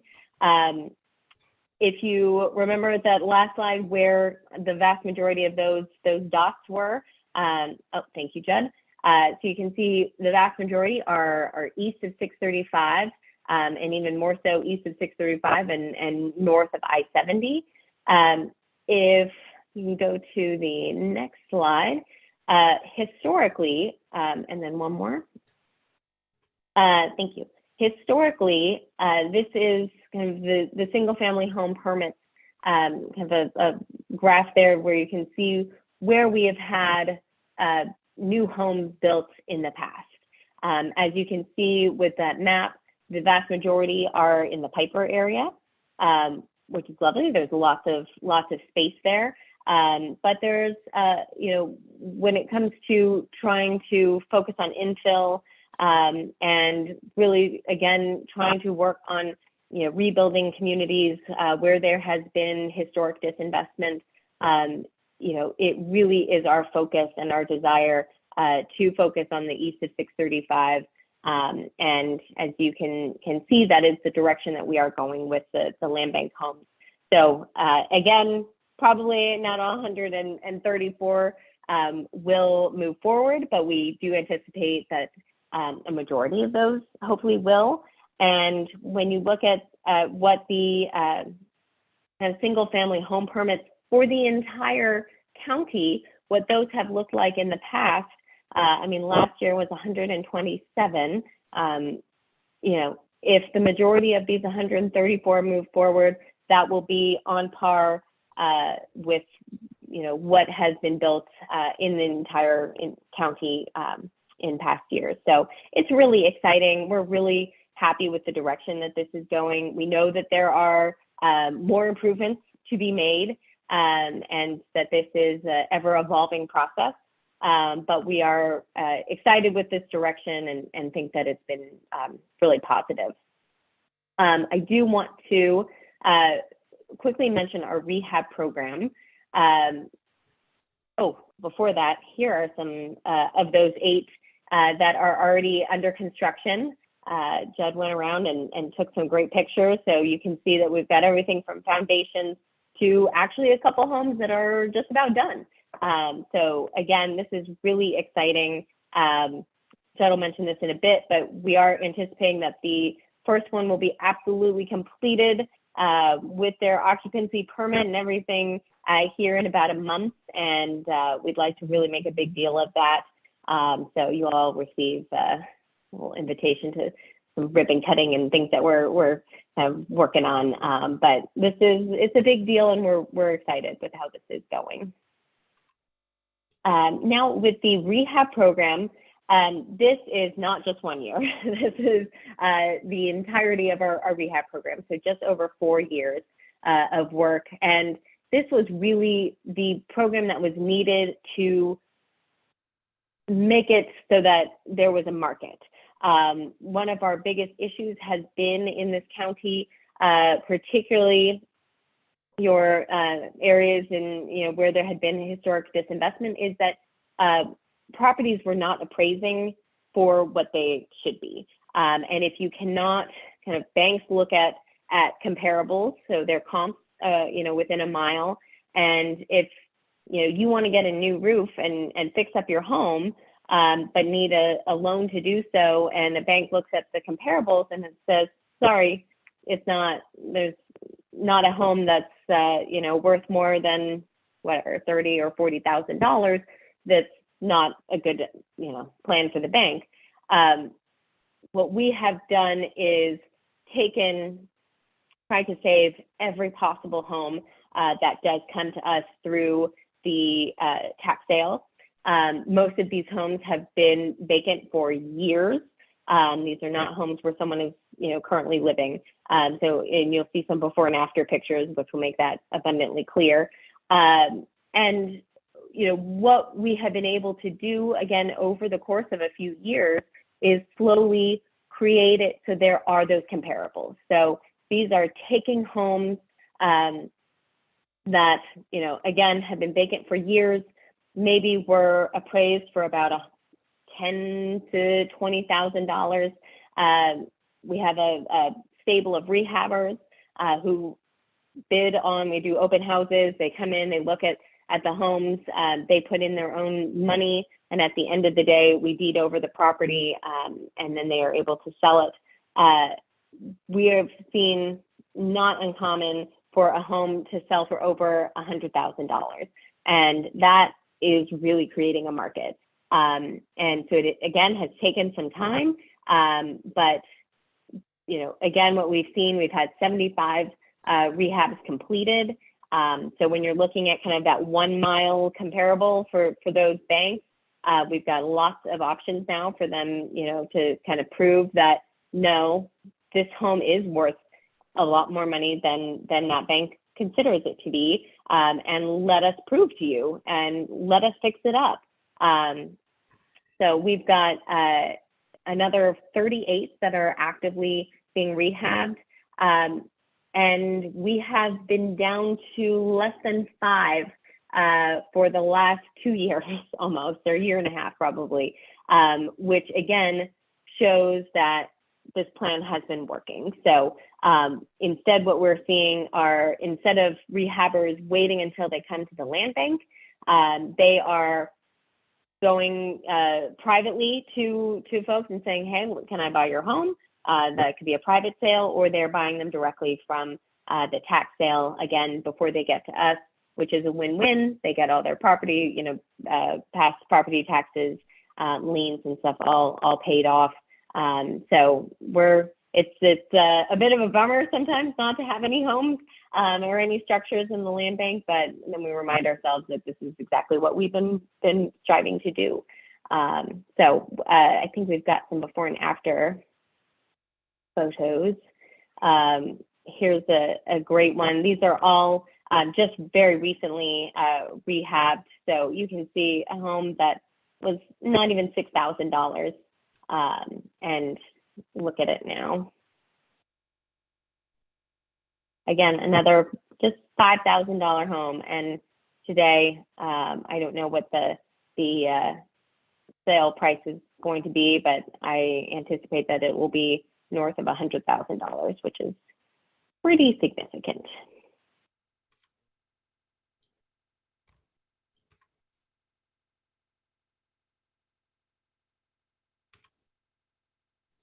All right. With that, I will turn it over to Land Bank Manager Judd Knapp. Thank you. So I get to talk about the land bank achievements we've had in the past year. The first one is lowered the cost to build a home. For several years, the UG has been trying to answer the question how to fill vacant lots with homes. So we mapped out the process of how to build a home and asked ourselves, where can the UG help build a home? One of the options we came up with was waiving connection fees. We partner with BPU to waive water and electric fees, and the UG is waiving their building permits and sewer connection fees. So this fee waiver is about $5,000 per home that we lowered the cost to build. And the next is simplify the option process. So since the creation of the new option program a year and a half ago, here in the land bank, I estimate maybe I've explained it to maybe 1,000 people. And during that time, during those interactions, when I see people's faces, when I explain it, I change how I explain it. And basically, after all that time, we came up with a one-page handout that explains the option process. It basically was 1, select a lot, 2, answer these 7 questions so I could generate these presentations for a commission. And then if approved, I describe the option, and it's basically you have site control for 1 year. And then you have to get a building permit and proof of funds so we can deed you the property. The next one is the Land Bank Available Properties app. The original Land Bank inventory was an Excel document in a PDF form. It was kind of hard to search through 4,000 plus properties. So we just didn't want to provide a list of properties. We wanted to provide a list of buildable properties that a home could be built on. So we categorized the 4,000 plus land bank lots as buildable or non-buildable. Now we have an automatically updating land bank inventory in a map form. We've also included the data that a potential home builder would need to build a home, such as zoning, sewer locations, demo date, and the locations of other approved options. I am very proud to announce that we have our first completed home that should be done in February, so be on the lookout for an invite for a ribbon cutting for that. This is the number of hits that we've received from our land bank app. We started in February of 2021. We already have 8,000 views on this site. So we definitely see a correlation between this app going live and the number of land bank applications that we go through this committee.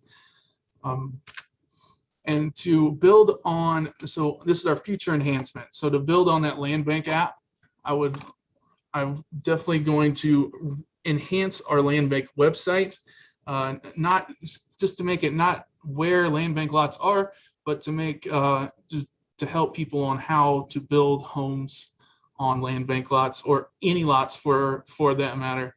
So I definitely want to provide all the information that a prudential builder would need to make a decision on where to build all in one place. I also want to list all of our building incentives that we have. And I also want to do for next year is online fillable forms that would definitely help the customer and help our efficiency in the office to be able to move a little bit faster. And then last is the infill housing guide. Currently here in the land bank, we work really hard to get that option agreement approved and provide all that information to commission. But once signed, we really don't provide any more guidance to these applicants unless we're asked. So it was an idea to create like an infill housing guide that basically walked through the potential builder building a lot. For like, this guide would contain like building inspection, how to get a building permit, what items you need to get that building permit, planning, like how to change your zoning, sewer hookups, like the septic tank process, and the fee waiving guide. So this guide would not just be for land bank lots. It would be for every vacant lot in the city can benefit from this. So this concludes our land bank update. If you have any questions for us, I'd be glad to answer. Thank you to both Ms. Carter and Mr. Knapp. And I think this would be, if we can find a way, I know that everybody gets the agenda, which has this presentation in it, but it would be a great presentation for the other 5 commissioners, well, the other 4 who are not a member of this committee or hanging out with us tonight. And so it would be great for them to get this information as well. So comments and questions from the committee. I'll recognize Commissioner Davis. Yeah, well, great job. And this is, I mean, quite incredible program. And I know you all have worked really, really hard. I had a question about the app. Is it regularly accessible, like on the App Store and Google Play and things of that sort? Just could you talk more about how residents can access that and prospect developers? It is definitely not, well, it's not an app that you would get on your phone. It's an Esri app so you access it through the internet. So okay, gotcha. On the web. Okay, cool. Yes. Cool. I thought we were heading into the future somewhere. I'm like, wow. Okay, cool. Thanks for the clarification. But I love that idea, and we someday that's something we would love to do. At this point, we actually have conversations this week with our communication staff of how to make our website even better. As you can see, since Judd started, it's gone up dramatically, but I think it can be even more accessible and more information. So we're working on it, and maybe later in the year or hopefully by next year, we'll be able to come up with a actual true app, which would be really cool. I'll tell you what, Commissioner Davis, don't lose that dream. One of these days, we're going to have a real app that people can take out and it'll work out in the community. I'll recognize Assistant County Administrator Cobbins. Hi, Mr. Chair. Just wanted to remind you that all commissioners do receive the agenda packet. So even those that aren't on this particular agenda or this committee, they have also received your packet and the information that's shared tonight.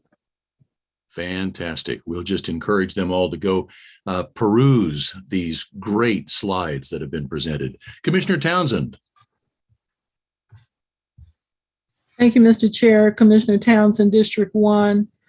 I appreciate this recap. Maybe we've done it in the past over the year, but right now, coming at this time, it really helps me to remember how far we have come in the last 2 years and how far we've come, I know, in the last 2 terms I've served, and how the land bank has constantly been developed, massaged to try to make it better. The whole goal is to increase the capacity, housing capacity, and the number of people who can get homes or commercial properties, build businesses on what are now vacant lots. And this impacts my district in the extreme.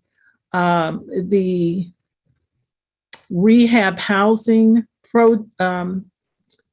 project has been such a success in just turning around the view of what neighbors can look at, including me, a house that had been ravaged by time and inattention, to a beautiful asset to the neighborhood, and it's been so successful that we don't have any in our inventory right now, if I'm correct. And that is the goal. 0 on the inventory, productive home, housing, commercial space. So I thank you, Ms. Carter, and Mr. Knapp, and also to the advisory committee for the time and effort that they put into looking at what the land bank looks like in terms of policy and their input on this, these procedures and policies. And I look forward to some kind of scorecard from when we started on the options to how many were able to go to completion with the result, a new home or a new business at the end of their year cycle. So thank you very much for all your efforts. This is where we want to keep going. Thank you. Thank you, Commissioner. I drove by one of our option lots just today and seeing a foundation go in there. So that was exciting to see. Any other comments or questions for Ms. Carter or Mr. Knapp on item number 2? Commissioner Burroughs. Thank you, Mr. Chairman. Commissioner Burroughs, at-large District 2. I think this just verifies and reflects the commitment that we as local leaders have put into affordable housing in our community. And there is opportunity for those that choose to invest in our community. And while we may have a few hiccups here and there, we're extremely interested in doing what we can to provide affordable housing and opportunities for housing within our community. So I think this is a reflection this evening of the success of the program. Thank you very much, Commissioner. Absolutely. Let's see here. We do have one of our attendees. If we could recognize David Haley, who is now an attendee, and offer Mr. Haley an opportunity to make some public comment on this item. If we can, talking is permitted. So Mr. Haley, if you could just go ahead and unmute, you'll have some time to make comment on this item. Commissioner McKiernan, Mr. Chair, thank you and thank each of you. David Haley, again, Post Office Box 171110 here in Kansas City, Kansas. Incredibly excited by the detail going back to Mr. Talkin post the other subcommittee to hear so much discussed about the land bank and our infill housing and structures. I guess I only wanted to augment a question that was posed to Assistant County Administrator Cobbins as to whom else might be eligible to review some of what was just said. My note-taking isn't as much to par as it should be, and I am excited by some of the changes that are occurring in my district, in our city, and wanted to augment and stay on point if I could with some of these developments and assist however I might. Thank you. Certainly, when agenda items, when the minutes are transcribed, this part of the PowerPoint will be incorporated into the actual transcriptions. But those information that anyone wants outside of this arena, they contact the clerk's office. We can certainly make sure that they have it, and I can send it to you as well, Mr. Haley. Fantastic. Let's see. I'm seeing a couple of hands go up and down. Ashley Hand. Thank you, Commissioner. This is Ashley Hand. I'm the Director of Strategic Communications for Unified Government.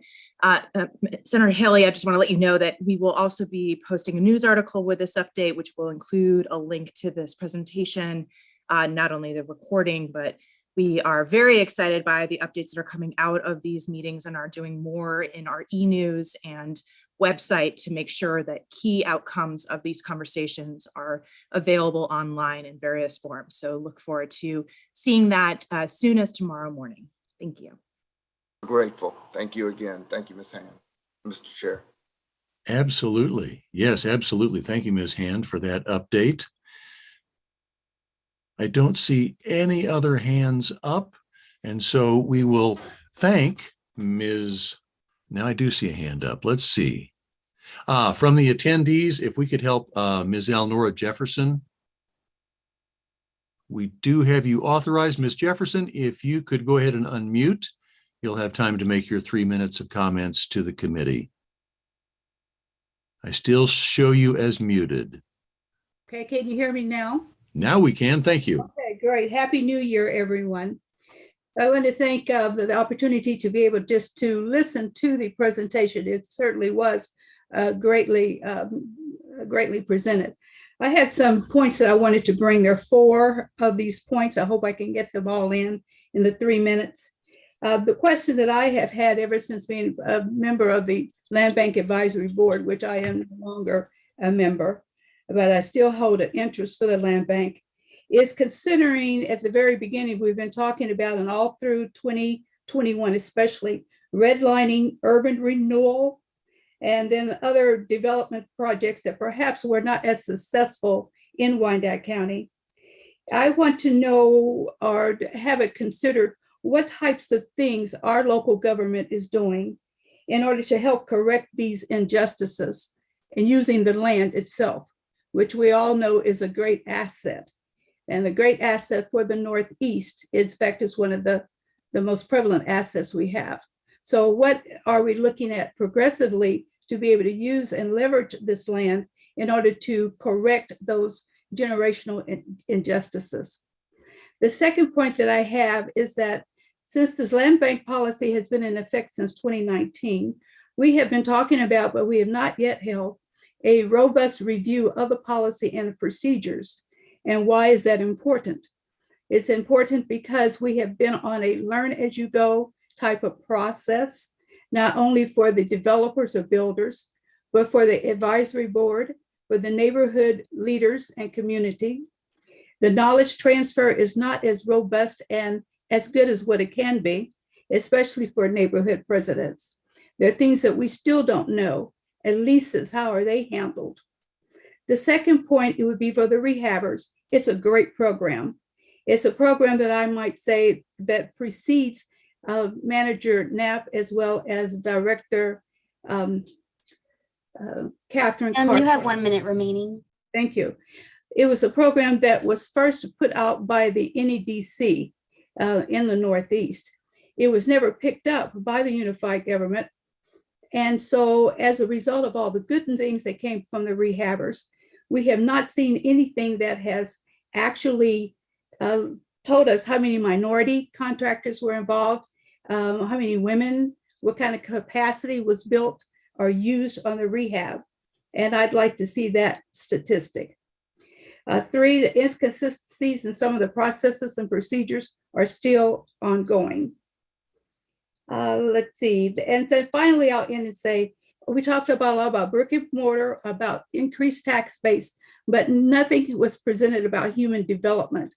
And as we all know, economic development not only is brick and mortar, but it also includes human and community development. So I'd like to see, I would hope we see some kind of input in the presentation on those. Ma'am, your 3 minutes are up. Thank you. Thank you, Ms. Jefferson. Staff has taken note of your comments and your questions, and you are right. This is a process that is in evolution with every passing week. And so we will definitely circle back and bring back information in response to some of the questions and some of the comments that you have just provided us. And so that will be in future meetings. Commissioner Davis. Yeah, I just wanted to second Ms. Jefferson's comments. I do think that there's a role that this body can play in looking at social injustices and how we can rectify them. And so Ms. Jefferson, if you could send me those 4 points, I don't want to have to come back to this recording. I would love to be a part of that process just so that we can really examine the access and really look at how we are developing. That's not a knock on the work, but it is just to make sure that those that do have access are those that are part of this community and that we are lifting up our communities. So yeah, thank you for elevating that. There, I have to unmute before I can say thank you, Commissioner. I don't see any other hands up for comments or questions on this. We appreciate the presentation, and we definitely will be circling back to many of these points. But that will take us into item number 3, which is land bank option applications. For the benefit of the commissioners who are new to this committee, we have a number of different option applications. Sometimes we group them together because they are similar in terms of it's a new single-family home going in a place where an old single-family home was, and construction is similar among various items. And sometimes by virtue of location or some other nuance of the option application, we break them out and consider them separately. So if you will allow, I will make a suggestion for the committee that we take item number 3A and we consider 3A1 through 3A9 as one consideration for one vote. Again, if any member of the committee wants to break out anything that's presented and hold it separately, we can do that. But as I look at the agenda, I think we could group 3A1 through 3A9. Mr. Knapp? Yes, thank you, Commissioner. Just to add to that, items A1 through 9 they've all had a home on the site previously. They are all consistent with land use and zoning. Staff comments were all positive. They were just comments like the garage has to come from the alley, things that our building inspection and planning will take care of. And the Land Bank Advisory Board didn't have any comments on A1 through 9. So we have several different applicants here, and I noticed that quite a few of the lot locations are in my district, so I'm familiar with many of these areas, and it will be nice to have new homes on these vacant lots. If members of the committee wish, and if there are any questions or comments for Mr. Knapp on 3A1 through 3A9, we can entertain them at this time.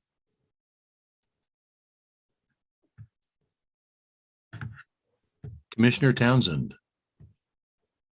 Commissioner Townsend, District 1. Thank you, Mr. Chairman. I do not have any questions or comments. So at this time, I wanted to move to approve the land bank option applications that were identified at item number 3A1 through 9 inclusive.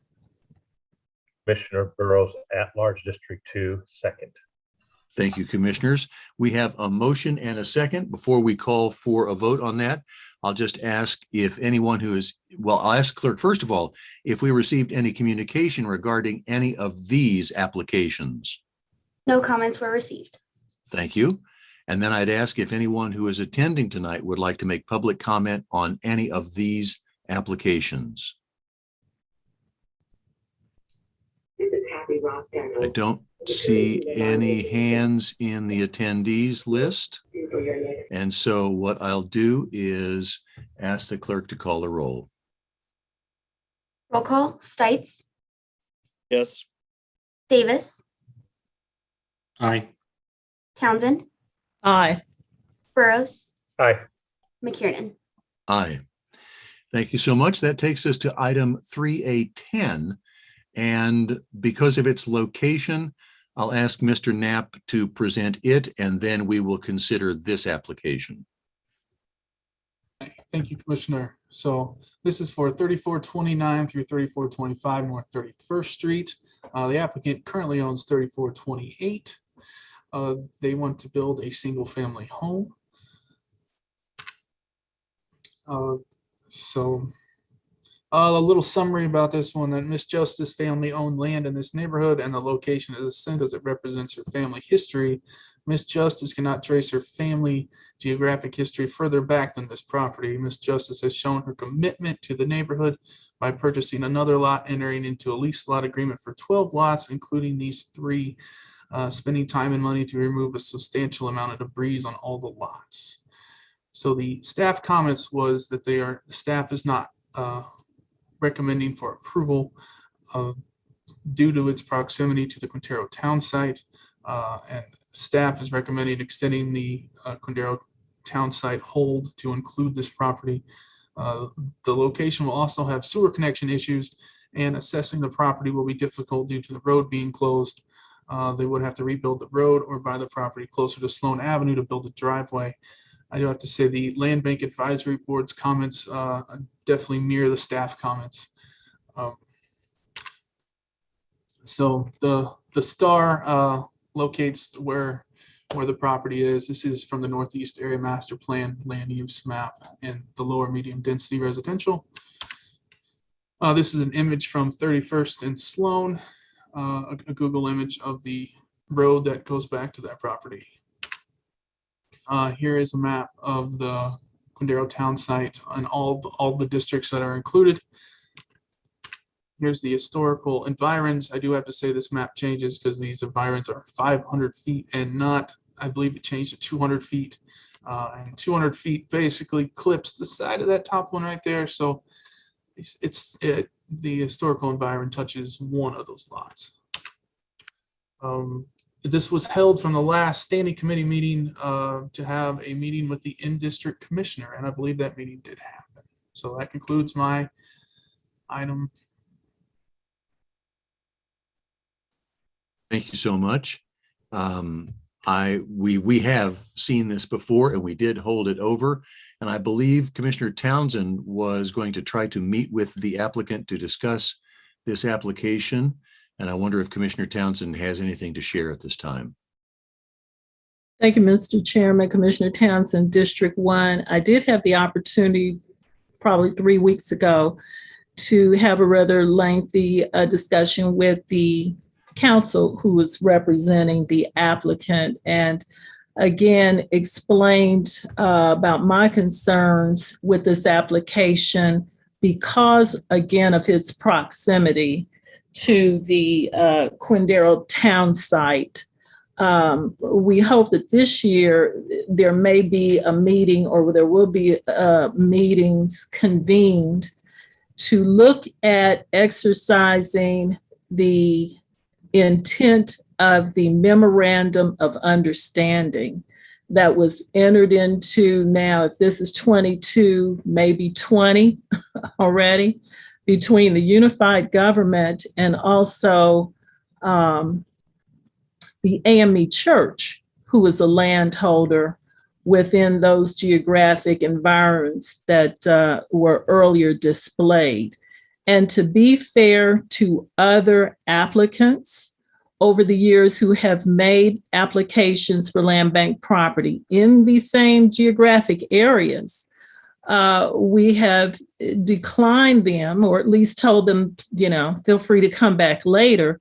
But the idea is to preserve as many options with what could take place in terms of development in this area from an historic perspective.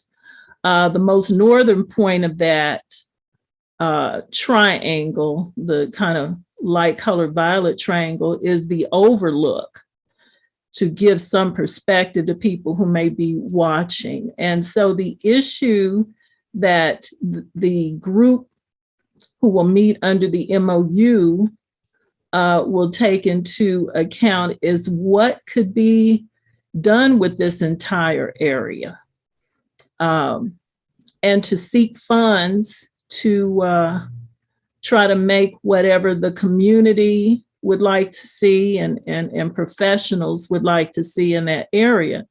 And I think we do ourselves a disservice by, at this stage of the game, not having a hold area that would allow for development. We don't know how big, how small, but I think we do ourselves a disservice with chipping away at land bank property so close to the environs that you see depicted. And I think there's on the other slide that Mr. Knapp showed, another perspective of that. So the applicant may be here and want to give her insight and her view. And I thank her for this interest in the area. But that's why we asked to hold over and to explain that in more detail with the representative of the applicant. Thank you, Commissioner. For the other members of the committee, although there may be some changes in the future to the outline of hold areas and whatnot, our charge tonight is to consider this application for these 3 lots and to either move it forward or not to move it forward. So I would ask if any other members of the committee have comments or questions regarding this application.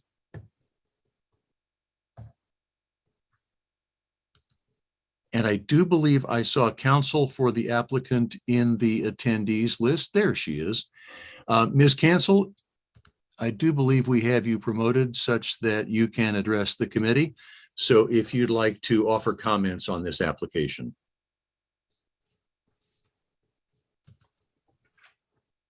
Good evening, everyone. First, I'd like to say thank you for considering Mrs. Justice's application. Just to review the timeline a little bit, I did receive a copy, thank you, Commissioner Townsend, of the MOU with the church. It was entered into in August of 2020, and it was updated in December of 2020. Mrs. Justice entered into a lease-a-lot agreement in November of 2019 and another lease-a-lot agreement in May of 2020, which the lots are the 12 lots are spread between the 2 agreements. And there was not a way to actually, I understand the MOU and I understand the plans for the area, but the average citizen looking at the land bank map is not going to be able to find an MOU. It doesn't appear to be linked to the master plan, and her application is within the zoning regulations for the area. So it caught her very much by surprise that this land is on hold, and anticipating that this application is not going to be approved because of the comments last time, the conversation with Commissioner Townsend. Suggestions are to take land bank lots that are on hold and are actually really not available for citizens of Kansas City, Kansas, to take them off the land bank map. Commissioner Townsend in her remarks commented that there have been other people who have made land bank applications for lots in this area, and every denial is heartbreak for the resident whose application is denied. And in this instance, also money was spent in good faith, which the lease-a-lot agreement is not a guarantee, but no mention was made of the MOU, especially with the second lease-a-lot agreement. So that's, you said that you are, the way things are handled is in process, and it's an ongoing process. And these are some suggestions to avoid this type of situation in the future. Mrs. Justice will always love that area and certainly hopes that the development that occurs in the future is great for that area. It's certainly been a long time coming. And like I said, I appreciate the consideration. I appreciate the communication, and it's too bad there wasn't a way to see this map. And I think it was a very small amount of the northernmost lot that is within the 200 feet now of the environs, as opposed to the 500 feet. But be that as it may, if the area is on hold, it would just be nice to be able to discover that. And that's it. Thank you. Thank you, Ms. Cancel. Appreciate those observations and comments, and certainly you have given us a couple of suggestions for continuing to improve our process for the benefit of all involved as we move forward. Commissioner Townsend? Well, I just want to thank Ms. Cancel for her comments, which I wholeheartedly agree with, that there needs to be, and I would make the request now that there's somehow that we link that MOU to the environs that are presently shown on our screen, just so the public is clear, we do not have a hold on there yet. I think that's something that this committee should undertake to do. But just so it's clear, there is no hold at this time. What we have been doing is evaluating the applications based on where they are in relation to this, but that the same explanation and reasoning that I just gave was applied there too. But to save an applicant in the future any further angst about this, I think we do need to at least put that MOU out there and consider these boundaries as a hold area and go through whatever process legal recommends to make that more publicly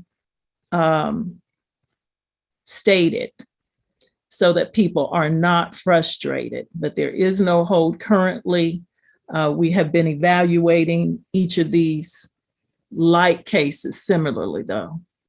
So again, I appreciate Ms. Cancel's comments and the applicant's interest in this area. Thank you. Thank you, Commissioner. I'll recognize Wendy Green from UG Legal. Good evening, Commissioners. This is Wendy Green, and I would state that state law does require the land bank to list every property in its inventory. So by law, even ones that we can never sell or lease, we have to put in an inventory. Yeah, I think we could distinguish which properties would be leasable, which properties would be transferable, which properties we could build on, things like that. And I do believe the land bank is in the interactive map that Judd described in the earlier presentation. They do that. But for legal purposes and statutory requirements, we have to list every property that's in the land bank, whether we can do anything with it or not. So I just wanted to throw that out there to let you know. Thank you, Ms. Green. Appreciate that. I'll just say from a user's perspective, I love the fact that we're developing maps and apps and putting this information online. I just ask us to always remember to make it as easy as possible for those people who don't play in that sandbox every day to find the information that we put out there so that it's easily available. Any other comments or questions from the committee on this item? Seeing none, this item is an action item and a motion is possible if any member of the committee wishes.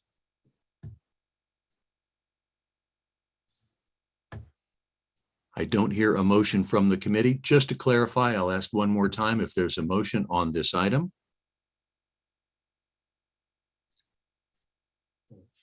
I don't hear a motion from the committee, so this item will fail to move forward for lack of a motion.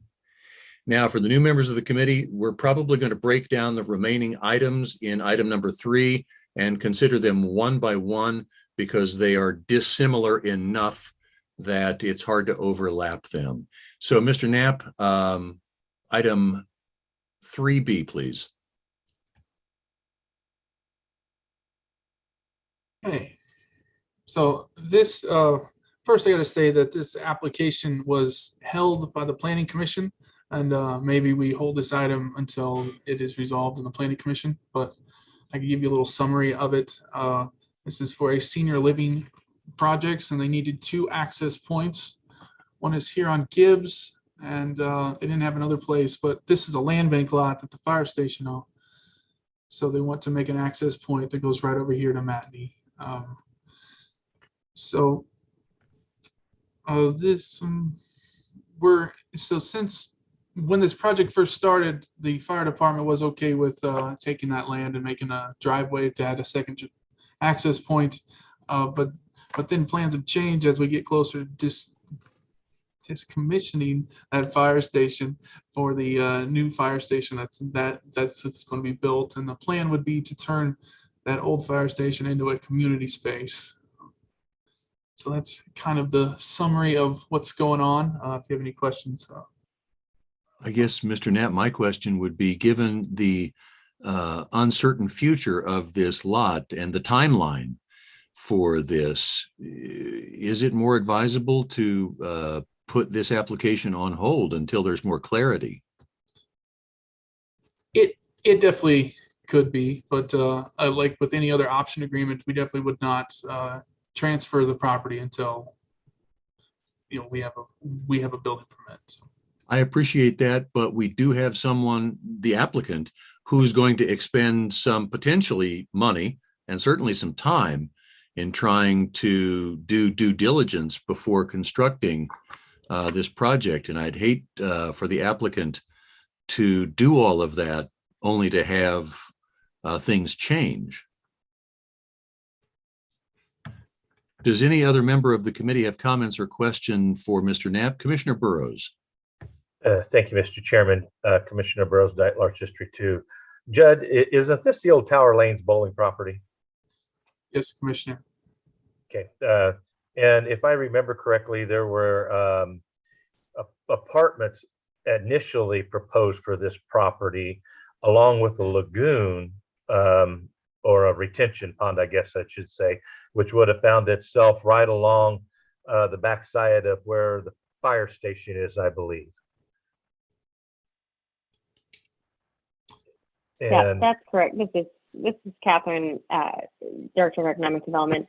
So yeah, you are exactly right, Commissioner Burroughs. This was probably about 2 years ago proposed as a multifamily project. We had discussed this same plan to use the northern half of this land bank lot as a secondary access point. However, at that time, it did not move forward through Planning Commission. They have revamped and retooled the plan. Now they are projecting or proposing a senior living project. As Judd mentioned at the top, it went to Planning Commission last month in December, but was held. And I would suggest, honestly, that we hold this until there is clarity from the Planning Commission side. Once we see what direction that will go, then I think is a better opportunity for us to be able to present to you with yes, more clarity on the project. Well, thank you, Catherine. I think it's important that we do just that in light of the fact that the proposed new station in Turner may very well impact this fire station, and I would hate to see money expended for additional construction and then find out that we're not going to be able to move on a timeline that Wood City has set. So I would ask that we hold this over. Thank you, Commissioner.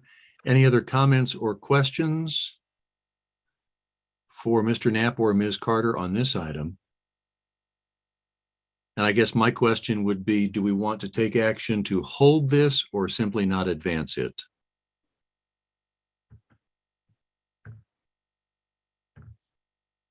Commissioner Townsend. Thank you, Commissioner Townsend, District 1. Just from my following of the issues here, if we did not advance it, that seems to be a dispositive outcome. I would be in favor of holding it over so that more details are clarified at a later date. Thank you, Commissioner. Commissioner Burroughs, I saw your hand for just a moment. Yes, Commissioner Burroughs. Thank you. I'll make that a motion. I thought maybe my fellow colleague was going to make that a motion. I'll make that a motion. Well, then I will second it. Yeah, thank you. Thank you. We have a motion and a second to hold this item until such time as there is clarity. Any other comments or questions from the committee? If not, roll call, please. Roll call. Stites. Aye. Davis. Aye. Townsend. Aye. Burroughs. Aye. McKiernan. Aye. That takes us to item 3C, new construction of a garage. Mr. Knapp. Yes, so this new garage is requested on a land bank lot at 1131 Roland Avenue. The applicant currently owns 1129 Roland Avenue. The zoning is R2, so it does meet the zoning.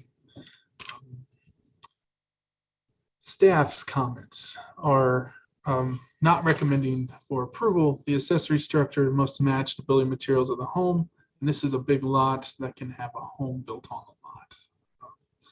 The Land Bank Advisory Board comments are a standalone detached garage is not the best use of this land. Basically concludes my presentation on this one. And do I assume that the text underneath the picture of the garage here is from the applicant? That is correct. That is the Okay. why they want their garage.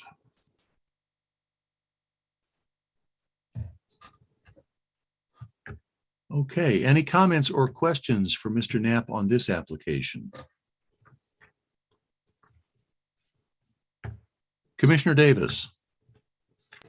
Yeah, is it possible to ask for a different rendering of the garage so that it does match the look of the home? And if so, what would that action look like from our committee? Would we hold it? Would we vote against it? How would that work?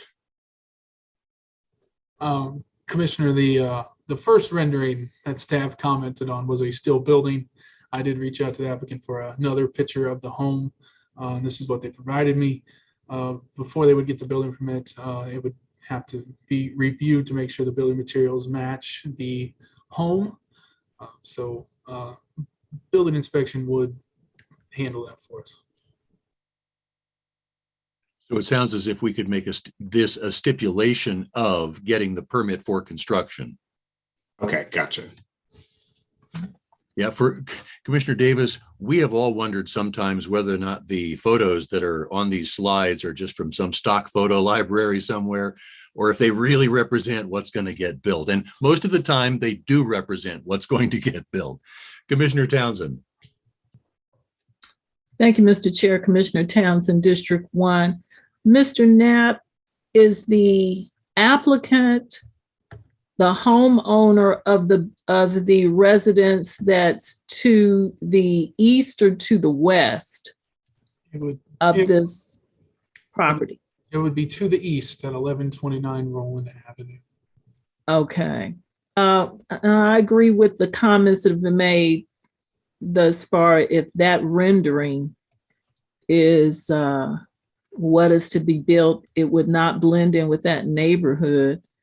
I'm not the best with sizes, but that rendering almost makes it look larger than the homes that are there and out of place. And as much as we want to promote building and get rid of vacant lots, the garages are not the highest use, in my opinion, compared to an actual dwelling. So that would be my comment with regard to that application. Thank you, Commissioner. Commissioner Burroughs. Thank you, Mr. Chairman. And I don't disagree with the statement that was just made. But if they were to attach the garage to the home with a breezeway or a patio, would that then be determined as an extension on the home with a new roof line that would attach the two? Or would it still require a individual home building permit? Because I'm just looking for some guidance here. Well, Commissioner, it's the first time I've ever been asked that. I do know that a standalone garage requires a building permit. I would definitely have to get back with you on that one. I would ask that you do, because I think that may be an alternative to increasing the value of a home and of the property for those that have lots next to them. If they definitely do want a garage, but want to incorporate it into their home by attaching the two and creating additional living space, that may be an option for us as a planning organization to help guide that. I just as soon have some building on a lot more than a garage, but if the garage is attached to the home by a roof line, it would seem to me that that would qualify as an extension of the home and therefore would be allowed through a permit. Just a point of clarification. That's all. Thank you. Thank you, Mr. Chairman. Thank you, Commissioner. Commissioner Townsend. Commissioner Townsend, District 1, along the lines of the comments that Commissioner Burroughs just made, what I'd like to do to give the applicant every opportunity and our staff the opportunity to look at other possibles with this submission, to hold this over to our March meeting. We're in January already, February, hold it over to the March meeting and have some of the questions that Commissioner Burroughs raised answered, and to see what else the applicant could do with taking better advantage of that entire property. That lot is pretty deep from the street. So that would be my motion, to hold this over until our March meeting of this year for more details and for more evaluation or thought about what else could be done by the applicant if they're so inclined. So that's my motion. Commissioner Burroughs at large, Mr. Chairman, second the motion. Thank you so much. We have a motion and a second. Any other comments or questions for Mr. Knapp on this item? Seeing none, roll call, please. Roll call, Stites, Aye. Davis, Aye. Townsend, Aye. Burroughs, Aye. McKiernan. Aye. Thank you so much. We will see that item again at our March meeting. For the benefit of the committee, I'm going to suggest that we take item 3D and break it down and consider D1, D2, and D3 all separately, because they are dissimilar enough from one another. So Mr. Knapp, if you could present 3D1, please. Yeah, so this is at the land bank lot at 4815 Parallel Parkway. It's for an office and a warehouse. This is for Chris Solutions Construction, the same person who has rehabbed homes and is currently building 2 homes. So they're wanting to build an office building and a warehouse. So it's currently zoned at C1.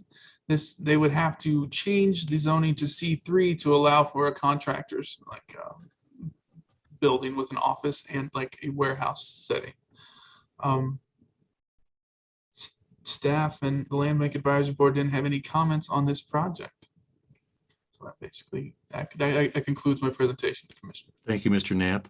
I do believe we saw this particular land bank lot at last month's meeting. And so now we have an application for an option on the lot. Any comments or questions for Mr. Knapp from the committee? Commissioner Townsend. Thank you, Mr. Chair. Commissioner Townsend, District 1. Correct me if I'm wrong, Mr. Knapp, but maybe it's already been stated. Chris Solutions has been one of our most prolific contractors with the rehab program. He has been a member of it. He has like two completed rehabs, and the after photos were very nice of them. And he's currently building actual homes in KCK right now. So his plan would be, if he is, to build 10 homes per year in our community, and this headquarters office / storage warehouse would help him do that. Well, okay. Well, you just answered the last question about how constructing this warehouse would help facilitate his capacity to continue his building in our area. I would say if this building is as presented in this depiction, it would blend in nicely. In fact, it would be, I'd consider it an upgrade to the area in which he wants to build. So I would be in favor of this project and would move to approve this application. Commissioner Davis, second. Thank you so much. We have a motion and a second. Commissioner Burroughs? Thank you, Mr. Chairman. A question from C1 to C3. Is it because it's a warehouse storage facility we have to change the zoning? That is correct. So I believe C1 is like a small, like a strip mall type thing. But C3 has an office space and it has like a storage warehouse with it. What differs is from like industrial zoning, like the M zonings, is that it does have an office space with it. Okay, thank you for that. That's just curious. Thank you, Commissioner. Any other comments or questions from the committee? I'd ask the clerk if we received any correspondence regarding this particular application. No comments were received. Thank you. And is there anyone who among our attendees who'd like to make public comment on this application? I don't see any hands up. With a motion and a second, roll call, please. Roll call. Stites. Aye. Davis. Aye. Townsend. Aye. Burroughs. Aye. McKiernan. Aye. Thank you, committee. That takes us to 3D2, requisition for 35 land bank lots. Mr. Knapp. Thank you, Commissioner. I do have to say the applicant is here and is planning to present also, but I will do my little piece first. They are requesting 35 lots at like 10th and Everett, 9th and Oakland, that whole block. They're planning residential units, restaurants, a farmer's market, and a green space. This is going to be built out of containers. The current zoning is C3 on the north where 10th Street is, and then RP5 for the rest of the block. Here's some renderings that they've initially gave us. We're supposed to have, they want it to be 5 stories and have shops and stores and restaurants and then residential living units. And the love in the middle part is a play on that we're Kansas City and that we're in the middle of the country. And that's also the middle of the courtyard, the green space that they plan to create. The staff comments on this project are shipping containers are allowed by building code. They would need to change zone for the restaurants and farmers markets. There's also a height requirement for 4 stories and not 5 in this area. And they would need to vacate the right of way, like the alleyway that runs right down the middle of this project. The Land Bank Advisory Board says this project is non-conforming to the Northeast Area Master Plan and mentioned the limited to 4 floors again. The Douglas Sumner Neighborhood Group, the applicants did actually meet with the neighborhood group previously to this. The Douglas Sumner Neighborhood Group did send me an email with their position on it. They're opposed to this project in the neighborhood and feel that there are other locations that would be more suitable for this type of development. Example, Juniper Gardens or the West Bottoms. Commissioner, that concludes my part of it. And I know the applicants are available to answer any questions you might have. If we could get them, whoa, hello, if we could get them queued up and ready to go, I'll recognize Commissioner Stites. Commissioner Stites, District 7.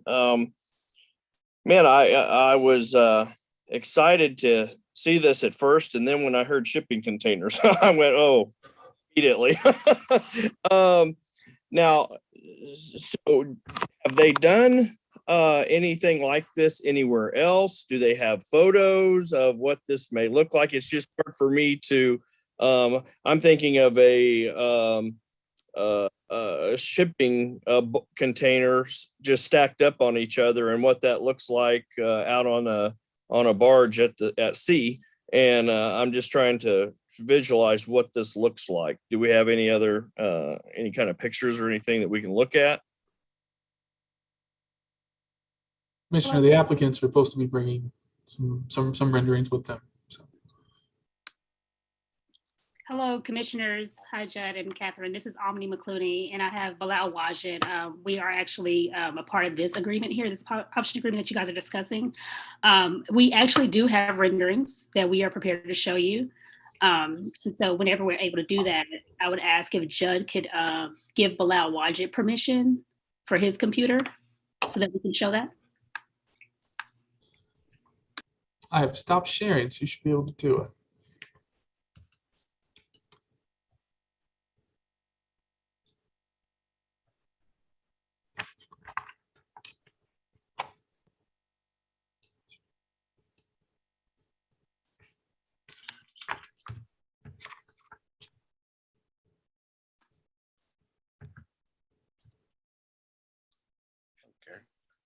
Hello, everyone. All right. What I want to do real quick is share our screen. Can everybody see? We can. Have some renderings of what we're calling Cargo Town. Now, first, let me just say really quickly, Cargo Town is an acronym for Community Activating Really Good Opportunities. So it's a mixed multi-generational space that's going to house both residential and commercial components. So really quickly, I'll present to you some renderings. So this right here that you see is we're going to have two main spaces down here on this side of the property, which will house a vertical farm. I'll have renderings of the interior as well, so don't worry, you'll be able to see that. But this will house a state-of-the-art vertical farm, as well as a medical clinic on the bottom floor and a business incubator to promote technology and growth in the community. The opposite end of the property you see here, this building, will be a farmer's market designed to create more options as far as groceries in the area. We want to promote people to come and actually do business in this area. So this area that you see in the middle is actually a restaurant, which you'll also see some spaces. We'll have open green spaces here in the middle. We'll show more angles of that. This is like a rendering of a dog park here.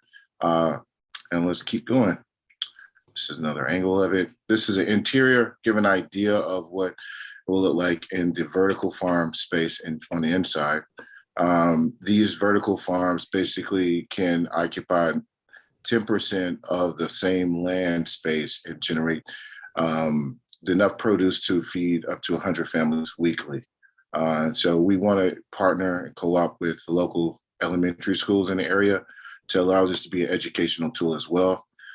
This base level down here will be set up to be a medical clinic. We've already started talking with local medical agencies that are interested in potentially partnering. Upstairs, we'll have a business incubator and tech incubator as well. This right here is a farmer's market side, show with a rendering of what the interior of a farmer's market could potentially look like. We want to promote healthy eating. And again, we want to also sell produce from our vertical farm as well as much local producers as we possibly can. And we want to create a number of jobs for the community. So it's just an idea what it'll look like. We want to promote also, industry and innovation. So this right here, what you see is an interior rendering of a really cutting edge concept of a floating restaurant. I don't know if anybody's seen it, but they have these floating restaurants in some areas, a few around the world. And so we want to bring that innovation here. We want to use this as a place where people come in, enjoy a meal, and then float across the property. On both, like I said, the right and the left of the property will have shops where you have elevator access, stairwell access, and plenty of green space, a fountain out here, plenty of walking space for people to enjoy. Of course, we'll have our nice Coast KCK logo. This is more of an aerial view of the property. You'll see the homes are along the side of the residential areas. Keep going. This right here is a parking deck, 3-story parking deck that will be able to house enough vehicles to fit, to not only take care of the residential space above, which will be multi-generational space where both young and old residents will be able to live there. We're right now estimating about 40 beds, 40 beds to be able to go in this space right here. And keep going. This is another view of the restaurant space on the other end between the farmer's market and the vertical farm. We want to really provide like a holistic approach to health and economic development. One of the concepts is that with these storage container structures, we're able to build them at an affordable rate and also be able to encourage members of our community to get an opportunity to become entrepreneurs. We've already also started talking to organizations that are specifically designed to help entrepreneurs get training, and they expressed a lot of excitement about this project. So there's a huge social aspect to this, where we're solving, economic issue. We're dealing with the food desert. We're providing growth and new jobs. We're also providing opportunities for sustainable growth over time, and also relationships with the local schools. If you have any questions at this time, I think it'll be a good opportunity for that. Thank you so much for that presentation. I'll go back to Commissioner Stites and just ask if you have any comments or questions after seeing this little bit of a presentation. Well, I appreciate that, Chuck Stites, District 7. The concepts look good. I mean, it Can you guys hear us? Now, I have Commissioner Stites on right now, and we can hear him, yes. Okay. You ready for me to continue, Commissioner? All right. Can you hear me, Commissioner McKiernan? We can, thank you. Okay. Yeah, no, the concept, the drawings look great. Interesting about eating in a floating restaurant there. I'm not sure if I've ever seen anything like that. But one thing in the presentation was 40 beds. So I'm assuming on this picture that we're looking at right now, and I see the 8 green rooftops. Is that one unit, one house? Because 40 beds in this whole complex seems like a very minimal amount. No, so the residential aspect of the property is here. If you can see my mouse twirling around here, the white space here. These are actually shops, restaurants on this side, and these are shops. So restaurants on this side, shops on this side. This is where the farmer's market will be right here, and this is the incubator. So residential is up here. This is residential. Gotcha. Do you have any photos, or have you been involved in a project like this in the past that we can see to completion, or see what any photos? Yeah, so there have been several projects like this done in several cities: Las Vegas, Tampa, Atlanta, Georgia, several shipping container type structures. So the first thing is to understand is that the shipping container is simply a structure, right? It doesn't have to, it's literally a rectangular shape, and it can be formatted to however the needs of the community is. So the facade can be altered and adjusted to, and actually you can look at it almost like 4 steel studs. These things are made to ship across, oceans. And so they can literally become formatted in any way. We actually have a website you could go to if you want to see other options of how it's been done, and actually videos of these same projects being used as a huge economic stimulator for the community. And we really want to play up the idea also that, Kansas City, Kansas has a big and growing international community. The whole idea is shipping containers as a metaphor for us all bringing something amazing to the table. And that collectively, when we come together, we can create something awesome, right? And so that's why really we wanted to have, make sure we brought green space to the table. That's something our community desperately needs. We want this to be a magnet for partnership development. We don't want this to be an isolated group. We've talked to local schools and community members. Even actually, there's on this plot of land is only 2 lots that are still, I think, occupied by residents. And we talked to one of the owners specifically, and she was extremely excited about it when she found out, the holistic approach. In fact, she said, sign me up for the first business so I can put my shop there. So we really want to look at this as a way where, families can take one particular shopping container unit as a store and create it as a way to create jobs for their families. And we don't want to just send them there. We want to also give them the tools to be successful as well.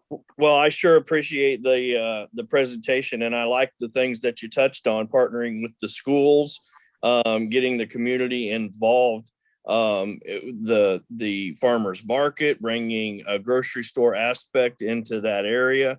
I will tell you, I like the presentation, and I like your. I'll be interested to look at some finished product and see where this is at. But I appreciate the presentation. Thank you very much.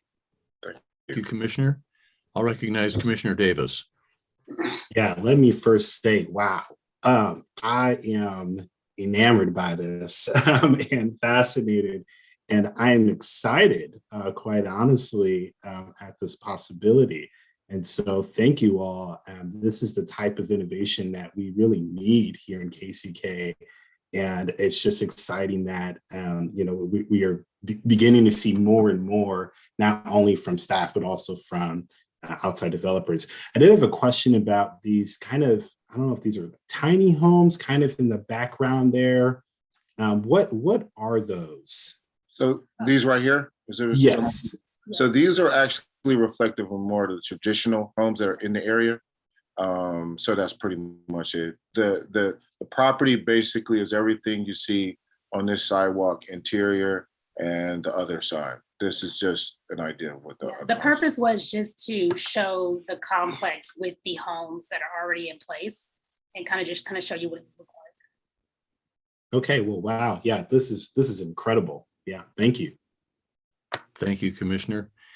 I would note that I got a communication from Commissioner Johnson, who is the in-district commissioner for this area, and he let me know that he is not in favor of this particular use of these land bank lots.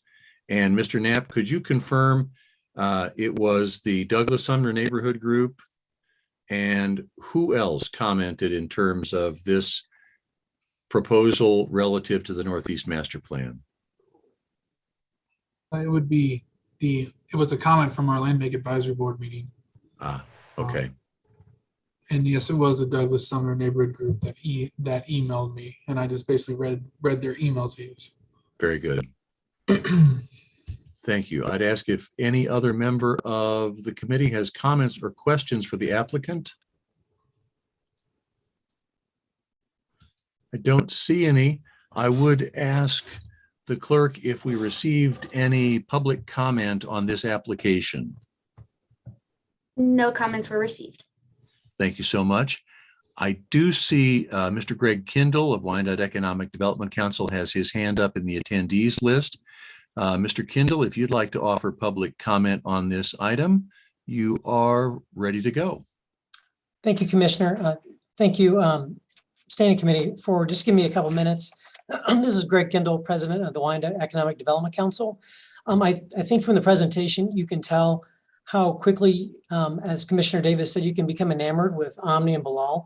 I've spent just a little bit of time with them, kind of talking through the concepts, and agree that this kind of entrepreneurial ecosystem is what we need here in the community, and probably in multiple different locations, frankly, across the community, where you could have something like this that kind of blends into the neighborhood. I did note to them that we would look heavily at the Sumner Douglas neighborhood response. And so there is a concern on our part about whether this is the right location for it. And I know that they have recommended Juniper Gardens, but you still have to have the ability to get folks to it, right? So putting it over in Juniper Gardens where it's sort of out of the way solves one problem, but creates a whole nother one if you don't have the traffic counts.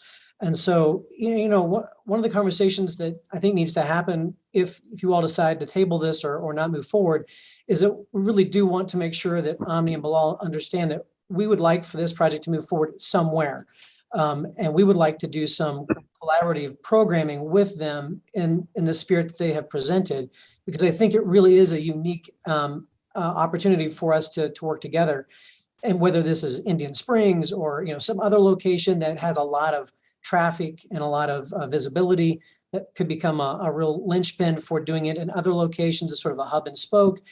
I just want to make sure that I weighed in on this from the perspective that I don't want anybody to get discouraged if Omni and Bilal don't get the response they want tonight, but to also let you all know at the commission level that we're very supportive of this kind of concept and the organic kind of style that this brings forward, because it blends both sort of, again, this organic piece of it with actual, existing resources and the ability to plug in. Mr. Kendall, you have 1 minute remaining. The ability to plug in existing resources and programming with new ideas as well. And sort of this live, work, play concept with some art and culture, I think could be really very interesting for this community to embrace. So I just wanted to go on record with that and thank Omni and Bilal for their time and their efforts, and for the team at the UG for the work they've done as well. So thank you. Thank you, Mr. Kendall. Certainly appreciate the thought that we want to optimize and find the best location for a project like this. I'll recognize Commissioner Johnson. Thank you, Mr. Chair. This is Harold Johnson, Commissioner for District 4. Again, I want to reiterate what's already been said. This looks like a great innovative project. And I too agree that we have to find a space that this project can move forward on. But I have heard from the Douglas Sumner Neighborhood Association, who they are a very active neighborhood association for many, many years. And they do not agree that this will be a good fit for them. They have gone through extensive training, master training courses, not courses, but they've had a master plan developed for that area, and it's been looked at, it's been updated a few times, and that quality of life plan does not call for this type of development. Also, you all aware that we went to extensive work in putting forward the Northeast master plan as well, which kind of layers, right? They layer on top of each other in terms of the kind of projects that we're looking for. So while it does not work for this particular area, I would say that I would like for this project, we could continue our conversations to find a place where it would work. I would tell you that, I look at the Rock Island Bridge project that we have, and that would seem like one area, not to say that's a place that needs to go, but there are other areas in Wyandotte County that I think this would be a better fit for. And so I'd like for the conversations to continue to see if we can find a fit where it might be. So with that, I'll yield the floor. Thank you. Thank you, Commissioner. I'll recognize Commissioner Davis. I just had a question to the developers. What were your names again? I just was not sure. So my name is Omni McClooney. Okay. Yes, and I'm Bilal Wajid. Okay. How committed are you both to this particular area? Because, we do want to honor and hear from our residents and, our neighborhood groups, but was there a particular reason why you all chose this particular location? Yes, was it the space or, could you just speak to that? Sure. That's a great question. Actually, so I have family ties that go generations actually back to this property. So I actually have a lot. I own a lot on this particular property here. And so my great great grandmother actually lived on the hill there at 910 Everett. So when I was and I own it now. So just basically just, looking at the area, and I'm a McClooney. So all of my family still lives in Kansas City, Kansas. We're on 1030 Waverly Street. The 8th Street jewelry store, that's actually my cousins, the Boyces. So I have very, very close ties to Kansas City, Kansas. I was kind of almost raised there, but all of my family went to Sumner Academy. So that's why. But to answer your question, no, we are not physically attached to this area. So if you guys do have other recommendations as to where you would like to see it, we would be open. We would be open. Well, I will say this, there are many commissioners, and we are talking amongst ourselves saying, if it doesn't go here, there are other places. There is somewhere in KCK where we can make something like this happen. That is my hope. Thank y'all. Thank you, Commissioner. Commissioner Townsend, please. Thank you, Mr. Chair. Commissioner Townsend, District 1. Thank you to the applicants for your interest in our community. I did have a similar question as to whether you are currently residents of the area. So currently, no, we're not residents. Like I said, my family lives there, and I'm always back and forth to Kansas City, Kansas, because I'm taking care of my aunts that live at 1030 Waverly. So I'm always there, and we're definitely open to relocate. That's not an issue at all. We have 2 houses in our family there still that I kind of run. I mandate a little bit. So. Well, again, thank you for your interest. The McClooney name did ring a bell with me, but I was just wondering if you were currently residents, and that ties into the next comment. At least since the time that I've been on the commission, there have been various proposals about using the shipping containers, and I am very familiar with them. My first job out of college was as an employee with one of the biggest and best shipping companies in the United States, Sealand Service. We move the world, as they used to say. So wanting to upgrade the look of our community has been a big thing since I've been here, and I'm sure others before me, but I can only speak to the time that I've been here. And so the use of these containers for various and sundry things has not been something that this commission and previous iterations of it since I've been here has been fond of. Now, this depiction looks good. I would be interested in actually seeing a community used with these containers. It's drawn is one thing, but to actually see something like this as it truly exists, I'd be interested in. So if you could direct me to that, that would be interesting to see. And that was the other question I asked if you were familiar with here, because that's the way, this commission had been going. We don't want to see or want to decrease as much as possible vacant properties, but that's not to say just anything will do. And you're talking about District 1 when you're talking about Juniper Gardens. And again, as Commissioner Johnson has already mentioned, there's been a lot of time spent on the Northeast Master Plan and what that can mean. And I know because when I first came in, that's what I brought to the commission with regard to really nice homes that were not selling along 13th to maybe 20th and Quindaro at the time.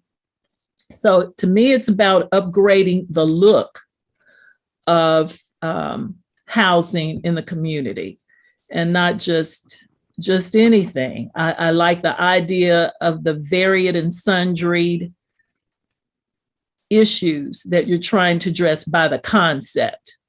But if you can direct me to something that has been, in fact, done, already exists, I'd like to take a look at that. But I have to admit, I'm giving you the side eye right now. That's just because, you know, containers are containers. So I'd like to see something in actuality and not just a schematic right there. But again, I appreciate your interest in the community and what you're trying to do with it. Okay. I'm having a time finding my hand raised, so I'm gonna manually raise my hand. That's okay. It is. All right. So thank you, first of all, for your comments. I wanted to make two statements. One was a comment, have you been a part of this project, something similar to this before? The answer to that question is yes. If you guys can just take a note and go to, whenever you have free time, go to kckcargotown.com. And on this site, not only do we have a demonstration of like the slides that we're showing here, we also have some video testimonials from people who have actually been a part of me being a part of a project like this. There's a area of Atlanta called Edgewood. All right, now Edgewood was an area very much so like this neighborhood. It was largely residential, and I worked with a nonprofit organization that was designed to basically bridge commercial, corporate, commercial, schools, churches, bring it all together to basically turn this area around. If you go there now, it's a massive catalyst for like growth for the whole area's turn 100% around. So what we want looking to do is also not only do something where we're gonna, you know, spark the community, but we also want the community to have a stake, financial stake in this project, and also to create sustainable wealth over time by having businesses that they can afford. In fact, you know, you mentioned that we talked to the people in the neighborhood group. Now, mind you, we actually met with them for almost 3 hours, 2.5 hours, and they actually told us individually, we really liked the project. They really just needed to know more about how, you know, the physical look. We didn't have our renderings at that time. And so you asked a question about like examples of like what it could look like. Well, if you go to this website at your leisure, you have demonstrations of how cargo containers do not look like cargo containers. Just look at it as an infrastructure, right? It's simply the bones of the structure, and it can be formatted to however you want it to be. In fact, we have videos on here that you can go and you can check out where this has been done in other areas. And really what it does is this is more of an industrial look, but it can be done to look extremely refined. It could be used to make huge buildings like this. It's the options are endless. And so, you know, in terms of our layout, we do have some drawings that we presented that you'll find on the website. But in terms of the layout, it can be designed any way we want. Well, what I was asking for is, and you may have alluded to this, where I could see an actual, not a drawing, but an actual.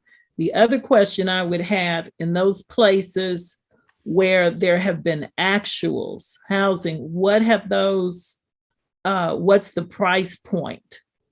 Yeah, so I want to mention something on that really quick. For example, these homes are actually extremely on an uptick in terms of cost.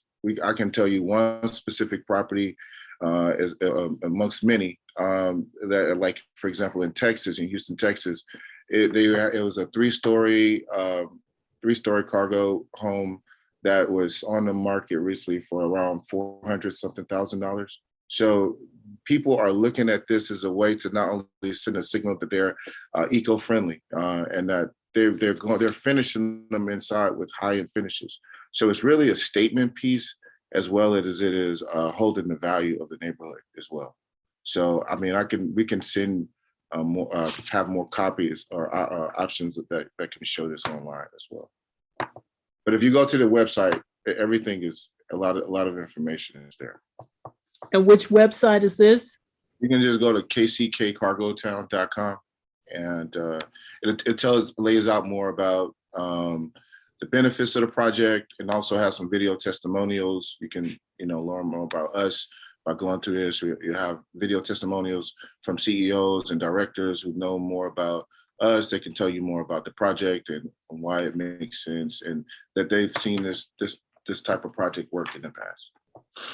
Will I also see though actual homes? Ma'am, I'm sorry. Will I also, if I go to the website you just recommended, see actual homes made of these containers?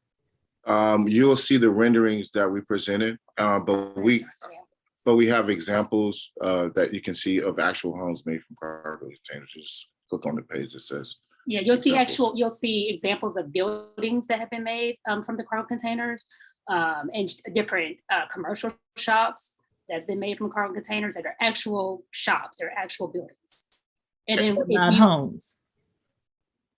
And homes, yeah, and homes, and yeah, homes we as have well. homes in there too. Yeah, there are homes on there also. This right here is a home. This is a home.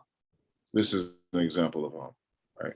I mean, yeah. So, and one thing too is that you'll find on trend is that around the country, when these structures are being put up, it sends a signal to the public that this area is really in an innovation space. All of the cities that have used these, and downtown Atlanta, it's in the most exclusive neighborhoods. They're putting these cargo containers. It sends a signal that not only is the city on par to do real innovation, but they're trying to attract the type of talent that sends a signal that this city is moving forward. People are looking at this as a way for the future. Thank you very much. Thank you, Commissioner. I'm going to recognize Ms. Beverly Easterwood, who's in the attendees list. Ms. Easterwood with Douglas Sumner Neighborhood Group. I do believe we have you. Yes, you are unmuted. Ms. Easterwood, if you'd like to offer 3 minutes of public comment on this application. Yes, thank you, Commissioner. And I'd just like to say that, yes, we did meet with the developers. We think this is a truly unique and innovative project. But as I think Jed said, he read in my comments that we just don't feel like Douglas Sumner is the right location for this. I believe one of the projects that he uses and that was used as an example was in the downtown Las Vegas area. And that particular area is primarily commercial. It's nightclubs, it's restaurants, it's casinos, which does not represent our location. So again, we think it's a great, unique project, but we think there are areas of the Wyandotte County area that would be better suited for that location. And I just heard Greg Kendall mention possibly Indian Springs. I didn't even think about that site. That would be a great site for it. But you have our support in the right location. But I do have a question for you, Bilal, and that was the project that you said you were involved in Atlanta.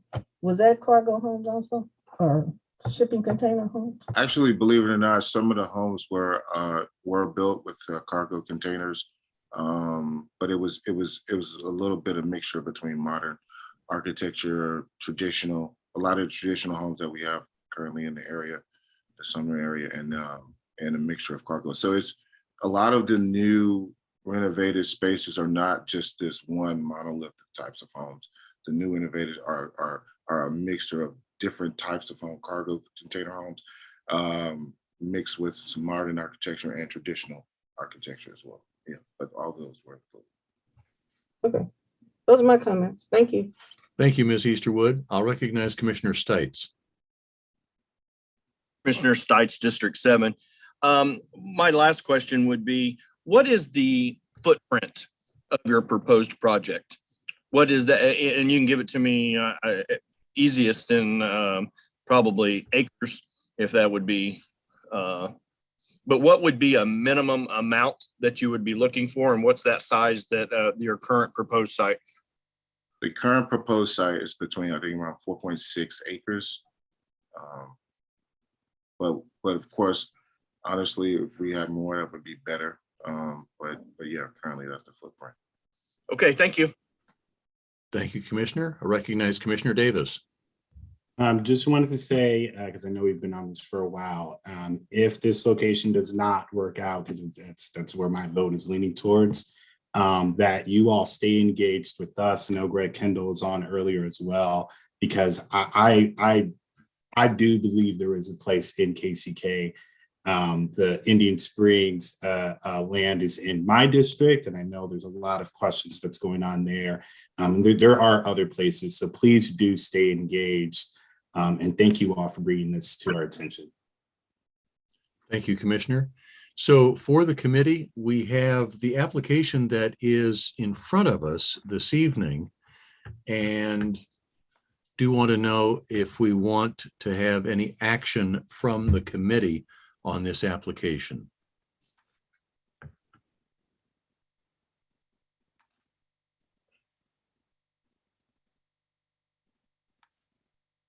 Okay, so once again, is there a motion from the committee on this application?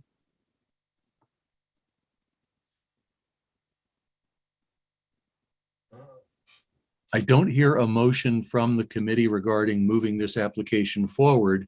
So the application for these particular lots at this particular time will not move forward in the process. But I think to the applicants, you have heard from members of the community as well as members of this committee that there is interest in finding the right location to put this project into play to make it very successful. So I think our way forward on this is that this application will not move forward, but we encourage the applicant to stay engaged with both community partners and commission partners to continue to discern the right location for this. Thank you. Thank you. Absolutely, thank you. That takes us to item 3D3, Mr. Knapp. Yes, Commissioner. I believe Catherine Carter is going to take this one. Thank you.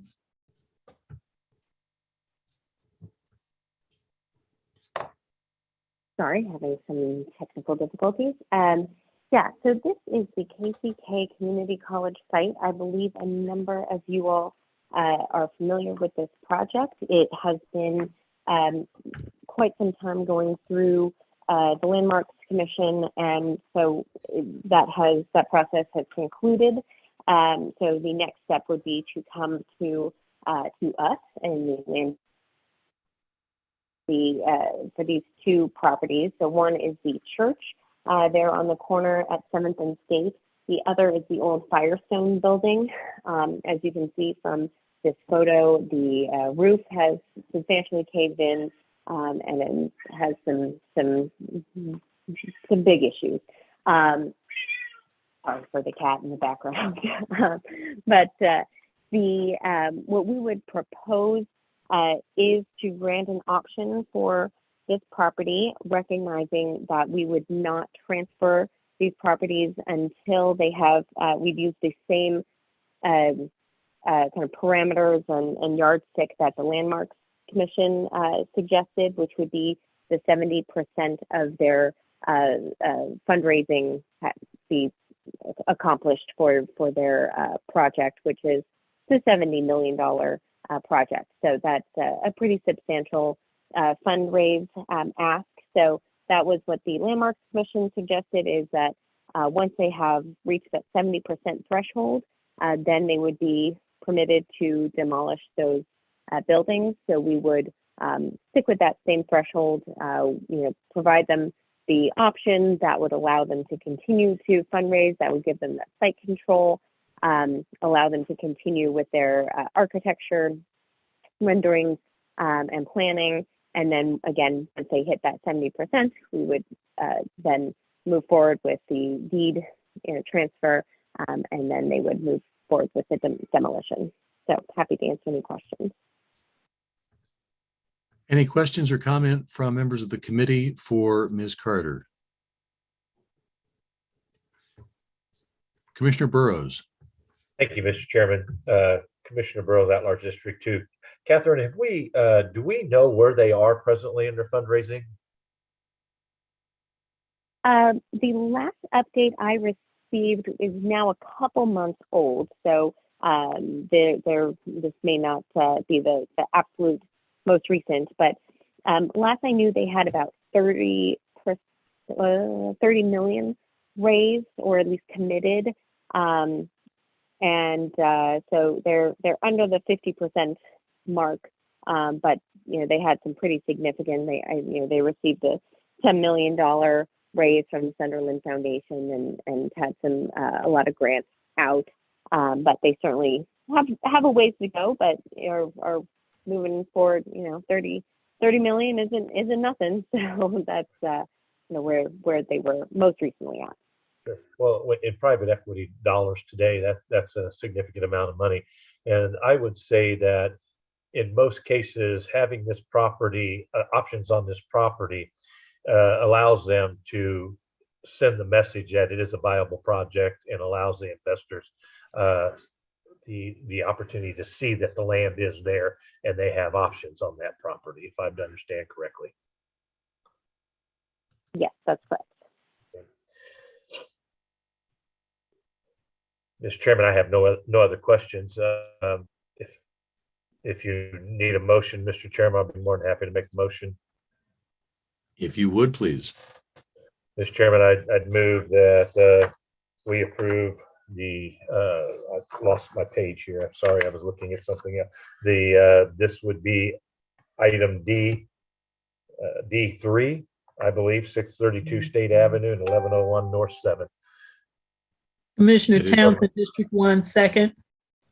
All right, so we have a motion and a second to grant the options on these two properties. And Commissioner Burroughs, you were correct. 632 State and 1101 North 7th Street. Any other comments or questions from the committee? What do I have here? Commissioner Stites. Yes, sir. So sorry to throw this question in at the end, right before you're getting ready to take a vote here. But it was at my understanding that at 70% of the funds needed raised would allow them to start demo on a building like at 1101. Is that correct? Is that what we're saying, that the milestone, the 70% would allow them to do that? That's correct. So that threshold came from the Landmarks Commission. So this was long debated, and they really worked through these issues to ensure that they would not get to a point where they demolished a property and then were not able to move forward with the project. So that was the goal, is finding what that threshold was that they were guaranteed to move forward with the project. So we would be, I think we proposed that would be the same threshold that we would put in place. I guess what the only thing that I would have to say on that is, if we've got a dilapidated building, the roof's caving in, it's falling in, it needs demoed today. Why are we, and we've got somebody that's ready to tear it down. I'm happy with them with the amount that they've raised already. If they want to tear it down, let's get an eyesore out of the way if that's the case. I'm not sure how any of the other commissioners feel about that, but if it eliminates a blighted building and starts moving, if this project goes forward or it does not go forward, then we have a vacant lot there that the structure's taken down. And that's the only comment that I have. Thank you, Commissioner. Any other comments or questions from the committee? I'll ask the clerk if we received any. I'm sorry, Commissioner Johnson. Thank you, Chair. Commissioner Harold Johnson, District 4. Commissioner Stites brings up a very key thing that he just said, and it would be interesting. I'd be interested to know what capacity this committee would have to essentially overturn the directives of the Landmarks Commission with regards to the amount that needs to be raised before the project or the buildings can be demolished. Is there any idea from anyone or legal as to what needs to happen on that? And I guess I would follow that up and ask, if we were to grant the option under the old stipulation from Landmarks Commission, is it possible to update that stipulation and potentially accelerate the exercise of the option? This is Wendy Green with legal. I would think that the Landmarks Commission, I would have to check to see if they follow any statutory guidance to see if their statutes overrule our our land bank statutes. I know our land bank statutes it's pretty open what we want to do with the land that comes in as the land bank board of trustees. If you want to create a stipulation on something, you guys absolutely can do that if you want to. The statutes are pretty silent as far as what the land bank can and cannot do with stipulations on properties incoming into the land bank. But I would have to look to see whether or not a landmarks request or requirement would trump overrule. I'm not really sure what the right word would be, what the land bank wants to do, since the land bank's statutes are pretty silent as to that. So I would think if they have to do something to meet the landmarks requirements, we would at least make sure that they did at least that. If we wanted to be a little bit more generous as to when they started, I think we could. But if it interferes with what the Landmarks Council is saying, that I don't think we should interfere with that. But as long as what we want to do with this, as long as it doesn't try to overrule Landmark, then I think we're okay, if that made any sense whatsoever. I think it did. I think we could grant this option and then investigate the possibility of changing the threshold. Commissioner Townsend. Thank you, Mr. Chair. Commissioner Townsend, District 1. To Commissioner Stites' point, I can't remember the exact date that the body as a whole, the commission as a whole, undertook the discussion about moving forward on that project. It was before Christmas, and I think before the swearing in. That's all I can recall. And part of that discussion was whether or not the building should be demolished at all because of its historic, nature. So I, for one, would, since we got past that discussion, part of that threshold, as I recall, the quote homework before that vote, was to try to ensure that enough money had been raised for this project before a historic landmark was demolished, because you can't get it back, whatever its condition is. So that would be my only caution here, that I think we should, I would be in favor of approving the request for the option. And then if the body wants to consider some other parameters, let's do that later. But there was a pretty involved discussion by the full board about whether or not to take down the building at all. So I regret I can't remember the date. I just remember it was a meeting of the full board before December 16. That's all I can recall. Thank you. Thank you, Commissioner. Commissioner Johnson. I'm not going to stand in the way of this vote. I'd like to see us go ahead and vote on it. I will say to Chair McKiernan that it was the Planning and Zonings Department, I believe, that had the stipulations on this, as I recall from the last time we had the discussion. I think some of those stipulations were not really fully vetted at that time. I think we were more interested in getting the vote to move the project forward versus anything else. But I would say that I would like for us to revisit those stipulations that have been put on the community college. We know their track record. We know that they have capacity. They're building new apartments out at the school right now. And so I would really not want to hold them hostage by many of the requirements that came through our Planning and Zoning Department. But I'm not going to stand in the way of this vote. I'll yield the floor so we can get moving with this. Thank you so much. Commissioner Stites. Commissioner Stites, District 7. And I guess this would be kind of directed towards Commissioner Townsend. I appreciate that. And I understand not remembering back to certain dates. That was prior to me. And I understand that you all had some, according to you, some discussion regarding that.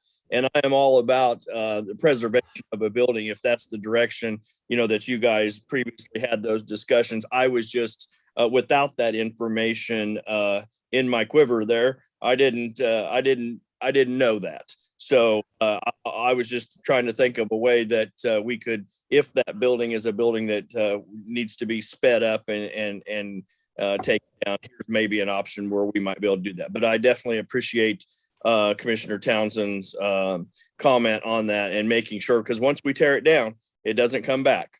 And a historic building, you just don't have them built every day. So I appreciate that, but I would definitely like to continue to move this project forward and look at those stipulations at a later date. Thank you.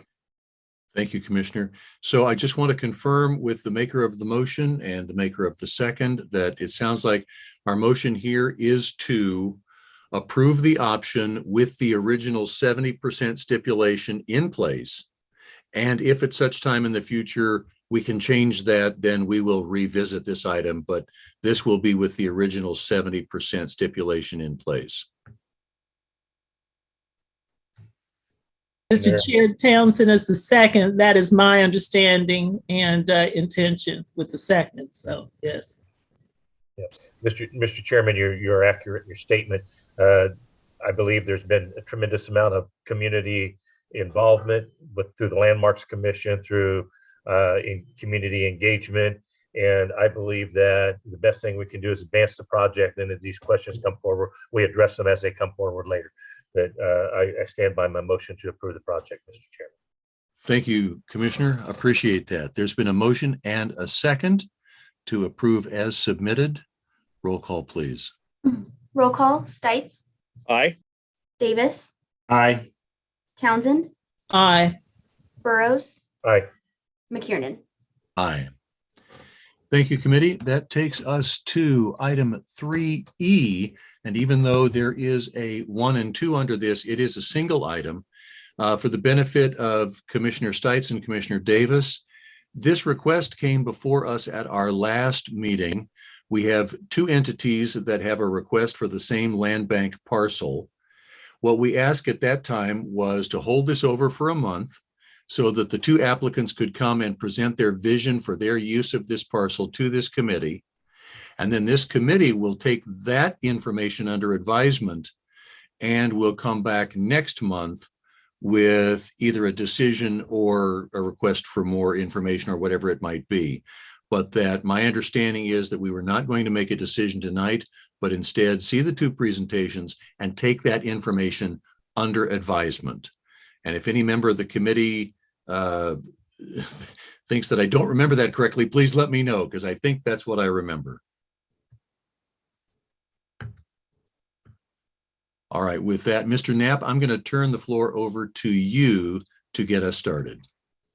All right, so like you said, there's 2 applications, and the both applicants want me to present what we've made for them in a presentation form. Before I go into this, during our Land Bank Advisory Board meeting, we did receive 1 comment that this lot might have historical significance related to the Heritage Trail planning process. And it's their recommendation that we hold and wait for the result of the Heritage Trail planning process. So the first application is for the Metropolitan Leadership Institute. This is at 500 Freeman Avenue. They plan to build a multi-purpose center. The building details, they want to have offices, meeting space for 150, a kitchen, community programming. Their timeline is a little different than what we're used to. They're requesting a 2-year options for fundraising. So they have 1 year for fundraising, 1 year for planning their build, and then another year for building their building. They propose their building would be done by 2024. Here's some additional photos of what they plan to build. Comments, staff advisory board didn't have any. the Land Bank Advisory Board would like to have a community meeting on the project. I did connect the applicants with the Turtle Hill Neighborhood Group.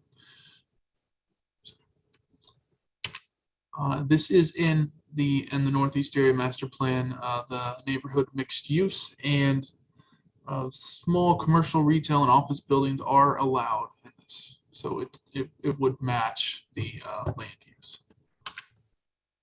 All right, so for the second project is Thatcher's Funeral Home. And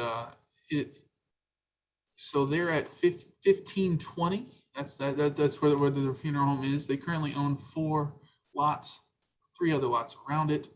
Lots 1512 and 1500 were actually purchased from the land bank in 2016. They are looking to do an event space for after funeral receptions and a standalone rental for a variety of events. They plan to be 1,600 square feet, 400 guest capacity. These are the renderings that they provided me. And that pretty much concludes my portion of it.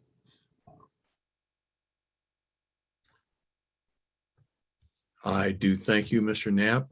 We do have, and we're lucky to have Commissioner Johnson with us this evening. I believe he is the district commissioner for this area, and then Commissioner Townsend, the district immediately to the north. I'd ask if either of them have questions or comments about what we have heard so far, and then is it my understanding that we will ask for each of the applicants to make brief comments to the committee? Commissioner, I did not cover that with them. I just told them to be here for questions. Okay. Commissioner Townsend? Well, I think Commissioner Johnson's hand was raised first, Mr. Chair. So I yield to him. Thank you, Commissioner Johnson. Yeah, I have fat fingers and hit the button twice. So yes, I would just like to just hear the proposals from both applicants before I would render any comments further. So thank you. Thank you so much. So we will ask, and I do believe one of the applicants had a hand up a moment ago. Good, there it is again. So we have a representative of the Metropolitan Leadership Institute. And so since that hand, and I do believe that I saw a representative from Thatcher, online as well. So since the hand from Metropolitan Leadership Institute went up first, what I'd ask is that we allow that person to talk to the committee. That looks like it has been allowed.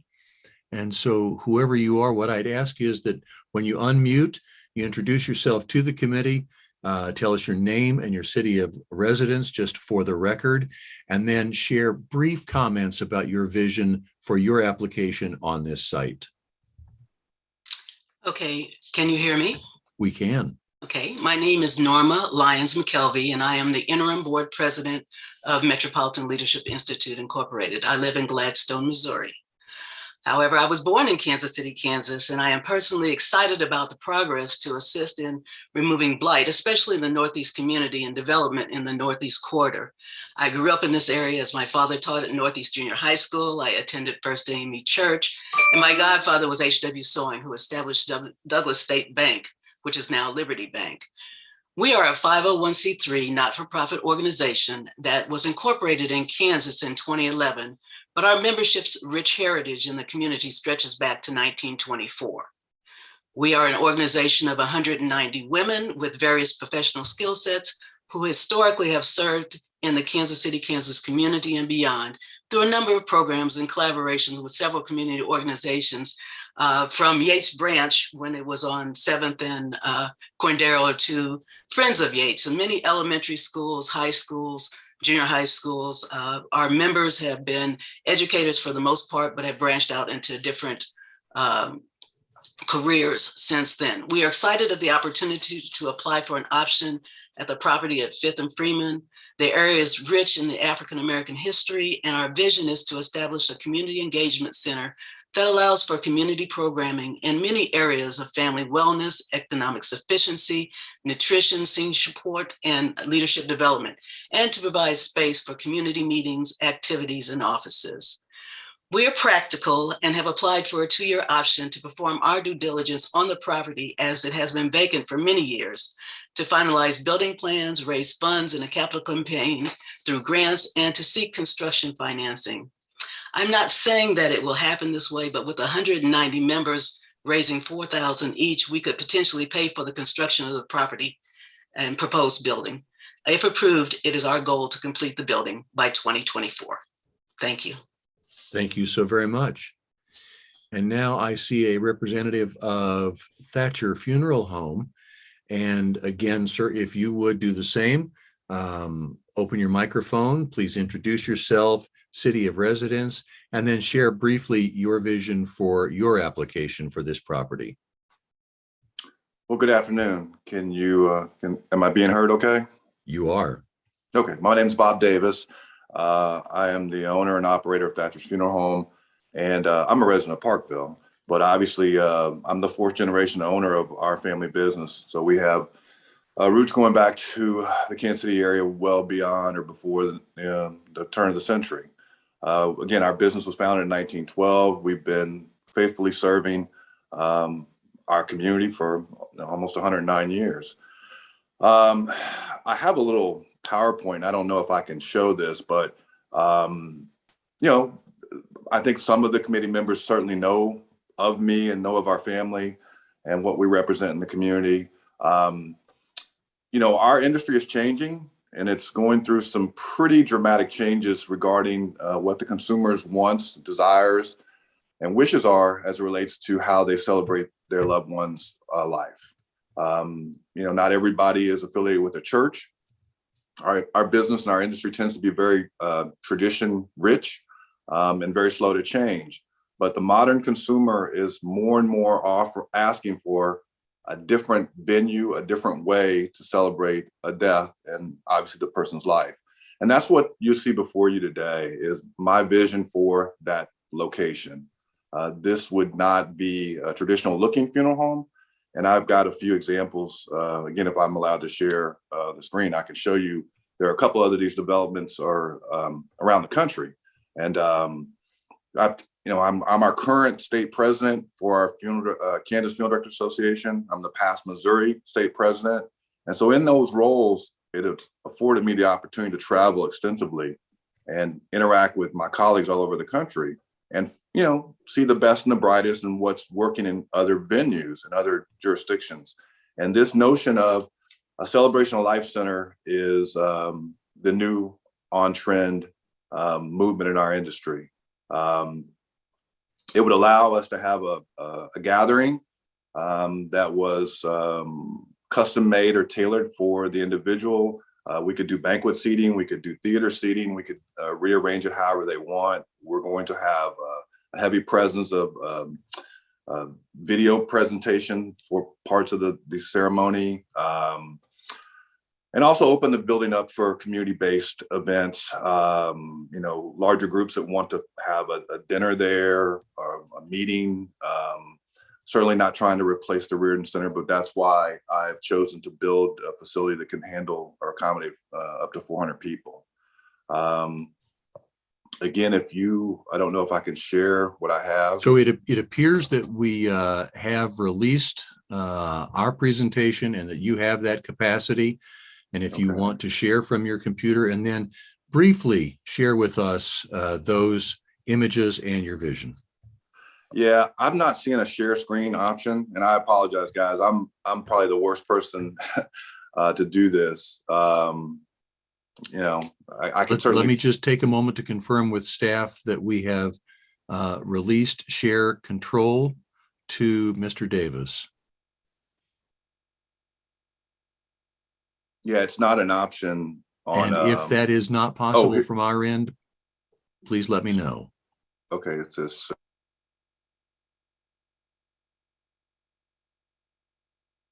Okay, here we go.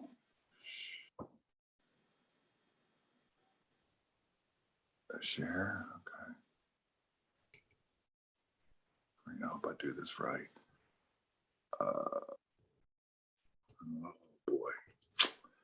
Ladies and gentlemen, technology by a non-tech person is So not what good. it's going to ask you to do is it's going to show you a representation of all the windows that you have open on your computer.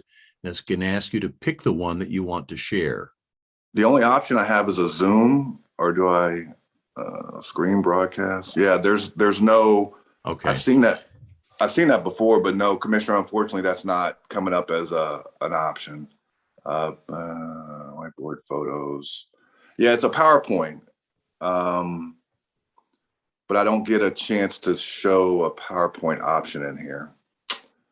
My apologies. That no apology necessary. That would suggest that we are not able to make that happen from our end.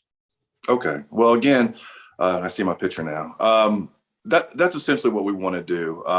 There are, again, I can share this with the commission. The PowerPoint I have with the representations of the other facilities that are done. One is in Wichita. A gentleman, the Cozine group opened theirs up about 3 months ago, and it's already been received very glowingly. They've got, obviously they're having services there, and they've also had a couple of charity events that I'm aware of. And the other location is in Indianapolis, and it's the Buchanan Funeral Group. And they've got one flagship location that is an event center, and now they're building a new facility that is a smaller version of that, but it's essentially the same concept, where it is not a traditional looking funeral home or traditional design funeral home on the inside. Again, this would be a high quality building materials and or interior finish. I want to provide a first-class facility for the residents of Wyandotte County, and especially the Northeast End. I was really impressed with some of the presentations I've seen tonight. And I really want to leave a legacy. I have 4 children, and my hope and prayer is that one of our kids will come involved in our family business. We've been in our current location for over 80 years, no, almost 90 years. And the building is no longer a modern structure. I've done everything I can to, continue to make it functional, but it certainly doesn't represent the next 100 years of our business. And so this is why, this is my vision, this is my goal. And hopefully the council will approve this land request. And I'm open to any questions anybody would have. And my apologies for not being more, technically savvy. We're okay. No worries at all on that. So from the members of the committee, are there comments or questions? And again, we're not rendering a decision tonight. We're taking both of these applications under advisement for our next meeting. And there we go. I see Wendy Green. Thank you, Commissioner. I don't know in the RFA that this was designated as a non-action item. So at the end of the discussion, it would probably be good for someone to make a motion to hold this over for consideration and bring it back at a later date. I could be wrong, but I just want to make sure that we check in to see if this is, I think since it's grouped with everything else, it wasn't designated as for information only.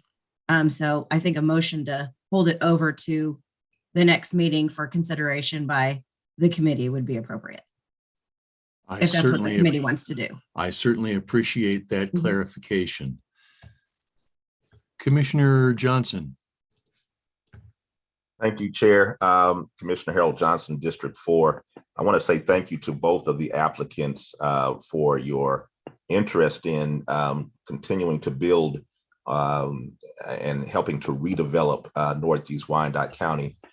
Very appreciative. Of course, Mr. Davis and you and I have had conversations about this for many years, and I am very intrigued by what you have been, what you have proposed and what we've talked about over the years. I can find also and say that I've been hearing about the AKA's interest in the property, and it gives us something of a quandary as to how we're dealing with this. Both families have great significant historical relevance in Northeast Wyandotte County. When you talk about the Thatchers and you talk about the Sowings, I'm sure your ancestors crossed paths many times in the past. And so for that reason, it creates even more of a quandary that I see here. I guess what it comes down to in terms of our consideration at a later time is what is the best and highest use for the property.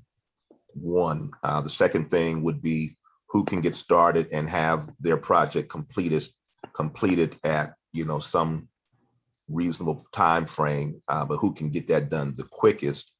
And of course, me living in the world of both ands, wondering, is there any way that both applicants can find some space where there might be a partnership? I've always wondered about those types of things, and that might not be, it might not be allowable or even wanted, but it's just something that I often think about. So those are some comments that I have. I'm not expecting any answers on that, I suppose, right now.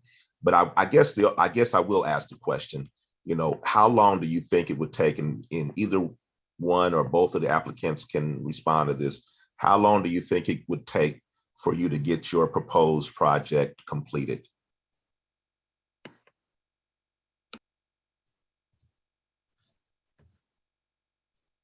And we have this is Metropolitan Leadership Institute. Hang on just a second, Mr. Davis, I have a hand up first.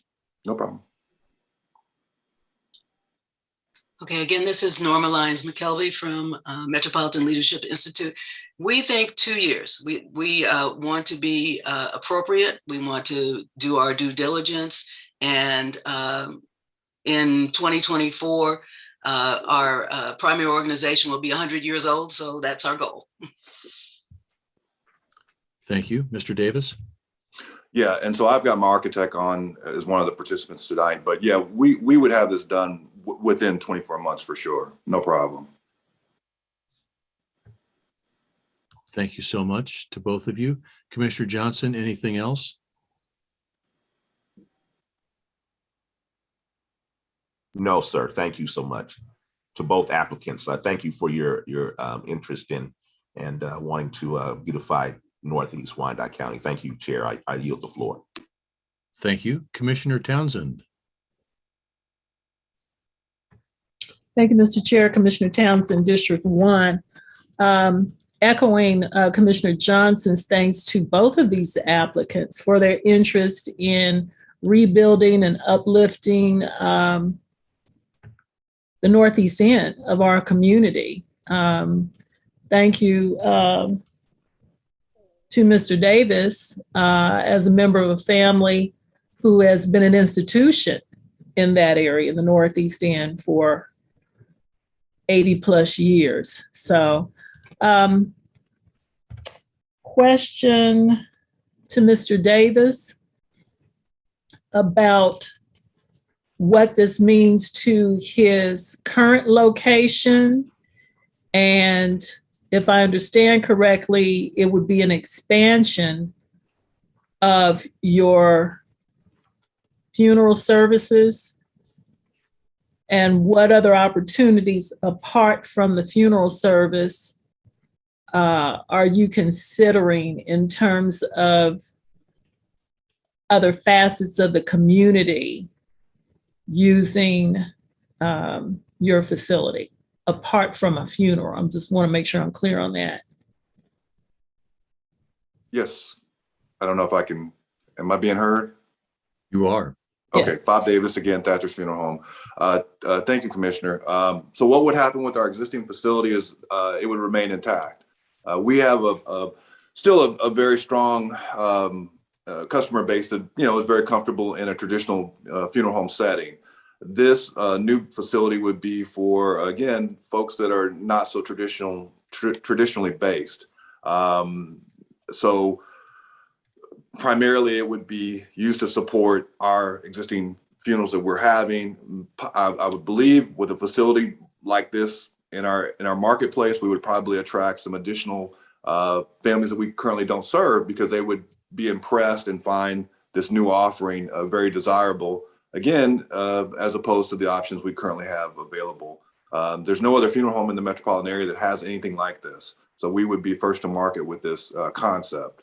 And again, it's not a leap of faith in that hasn't been proven in other marketplaces. So I feel reasonably comfortable in making that, substantial investment in our community.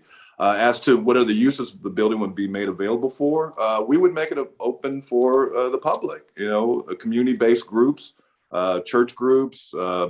My AKA sisters would be more than welcome to host any event in our facility or any other group such as that. Where I will say I'm not interested in doing is having, a nightclub environment. Things that are not consistent with our business model. So, but for example, if you wanted to have your wedding reception in this facility, that would be something I would be open to.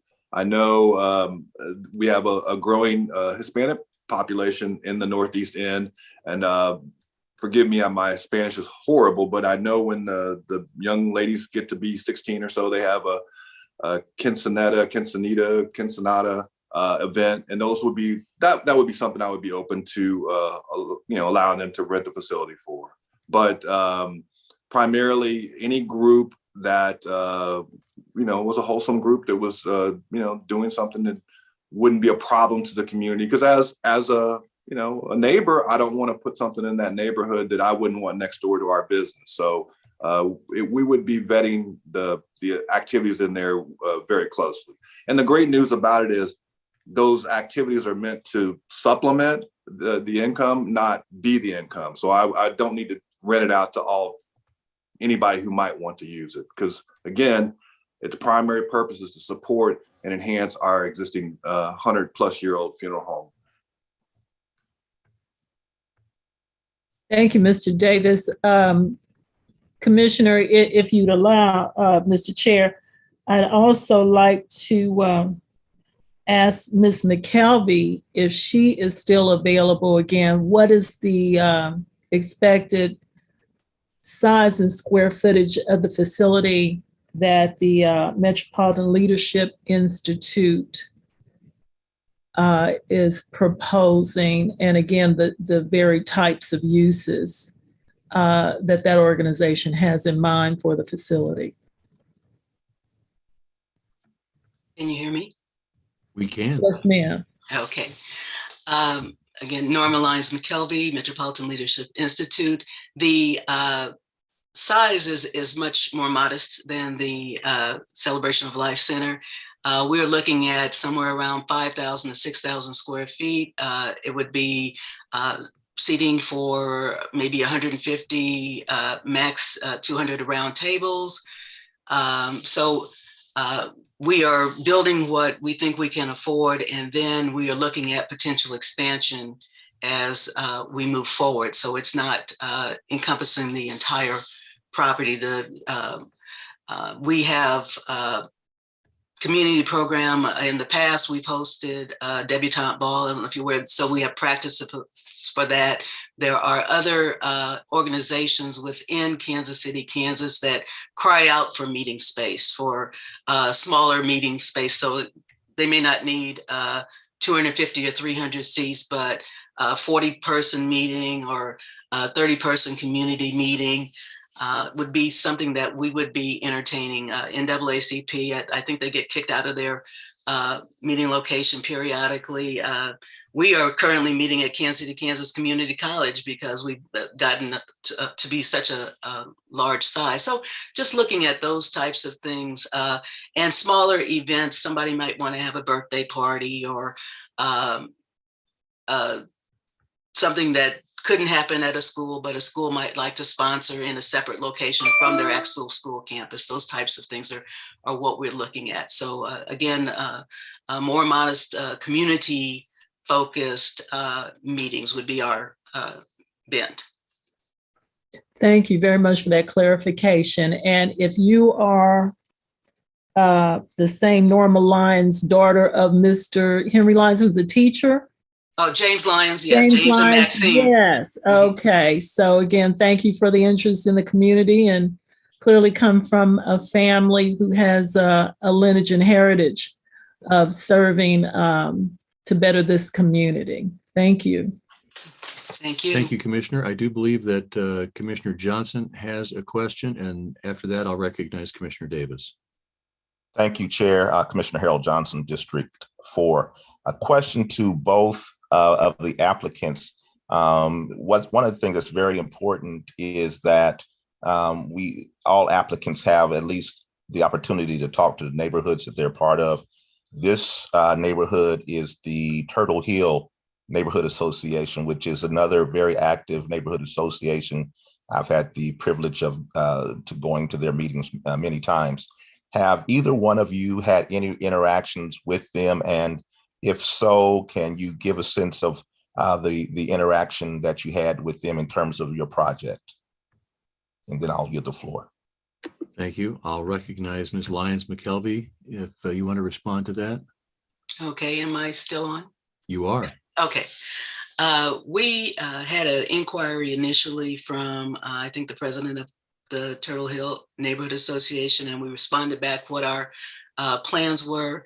And in the interim, I think within the last 2 or 3 weeks, Judd did send us the names of the individuals who are in that neighborhood association. We know that they meet on the second Tuesday. So we'll look to meeting with them to have a discussion, but we have not had a direct discussion with the neighborhood association regarding our plans.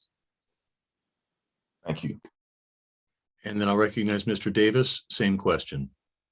Yes, sir. Bob Davis. Short answer, Commissioner, no, I have not met with anybody. Well, I did meet with Ms. Newton, who I believe is on the advisory, on the advisory board for the land bank group. I'm not exactly sure what her title is, but she represents one of the stakeholders.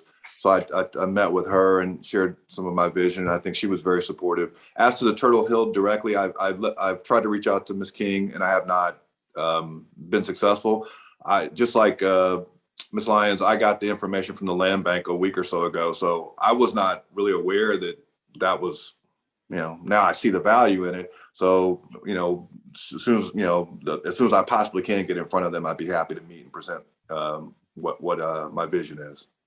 Thank you to both. And I would say I do value the input that the neighborhood associations bring in terms of how we develop the areas that they live in, and every day they're driving in and out of their neighborhoods and living and having their whole lives are revolving in that particular area. So I would be interested in them.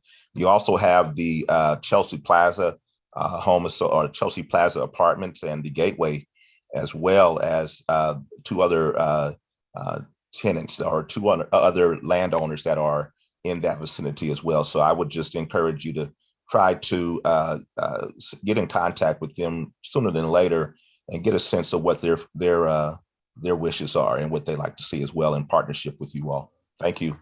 Thank you, Commissioner. I'll recognize Commissioner Davis. Yeah, have either of you all considered a alternative location, alternative property that the land bank owns? I would just hate for anyone to get discouraged, and I know we're not necessarily voting on this, but would still want to see some of these plans to come to fruition if the details do work out. And Commissioner, I think that given the fact that we are holding this over, or at least that's what I believe we're going to do, that would afford us the opportunity to potentially try to locate other suitable locations.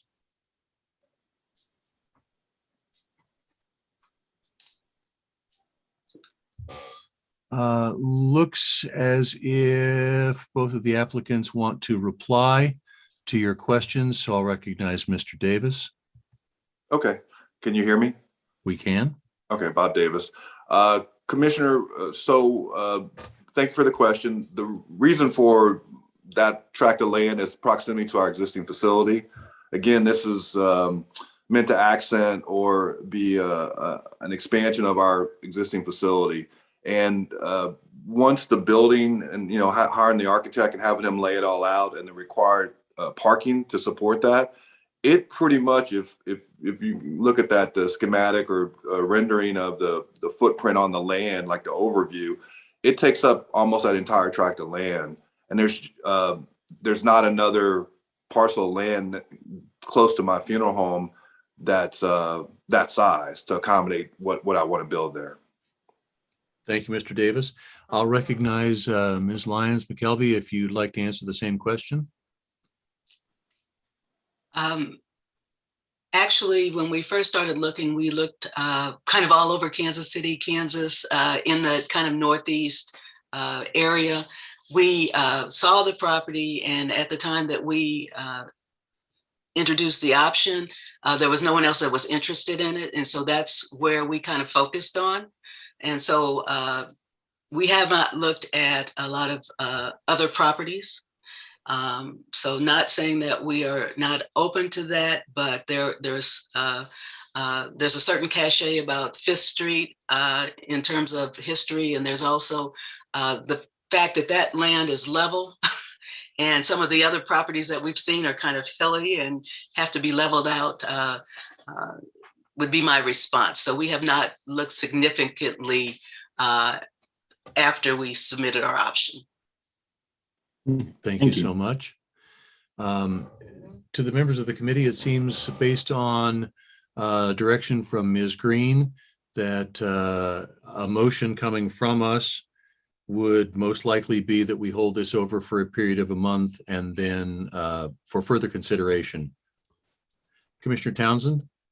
Thank you, Mr. Chair. Well, let me take the words out of your mouth. My motion is that we hold this item over for further consideration and reconsider these two proposals next month or as soon as practical thereafter if next month is not appropriate. Second, Commissioner Davis. We have a motion and a second to hold over. Roll call, please. Roll call. Stites. Aye. Davis. Aye. Townsend. Aye. Burroughs. Aye. McKiernan. Aye. Thank you to the applicants. Thank you, committee. I've got to get back to the top of my agenda here. So we are now at item number 4. Mr. Knapp. All right, so this is the last one on our agenda. It's for a yard extension. Basically, it's for an unbuildable lot. It's at 4808 Sorter Drive. The applicant currently owns 3726 North 47 Terrace right here. I do have to note that he bought the property and this barn was built on this property line already. And what makes this lot an unbuildable lot is that it is under 1 acre and there is no sewer access in the area. So you can't even build a house on it if you wanted to. So this is why the land bank is recommending for approval. Thank you, Mr. Knapp. To the committee, are there comments, questions, or motions?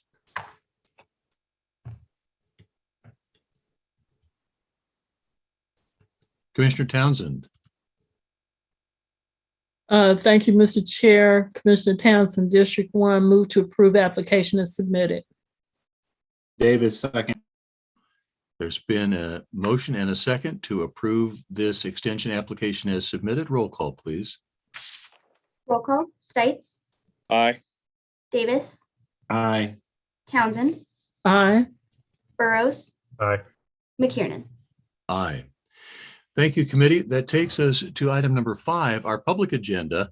It had one item, but the person who had requested the opportunity to speak to this committee, Ms. Colleen Roberts, has asked to delay her appearance before this committee until at least next month. And so at this time, we won't have an appearance by Ms. Roberts, and we will reschedule that and she will appear before this committee at a later date. With that, there are no other items on our agenda. To Commissioner Stites and Commissioner Davis, welcome. We are glad to have you with us. We are adjourned.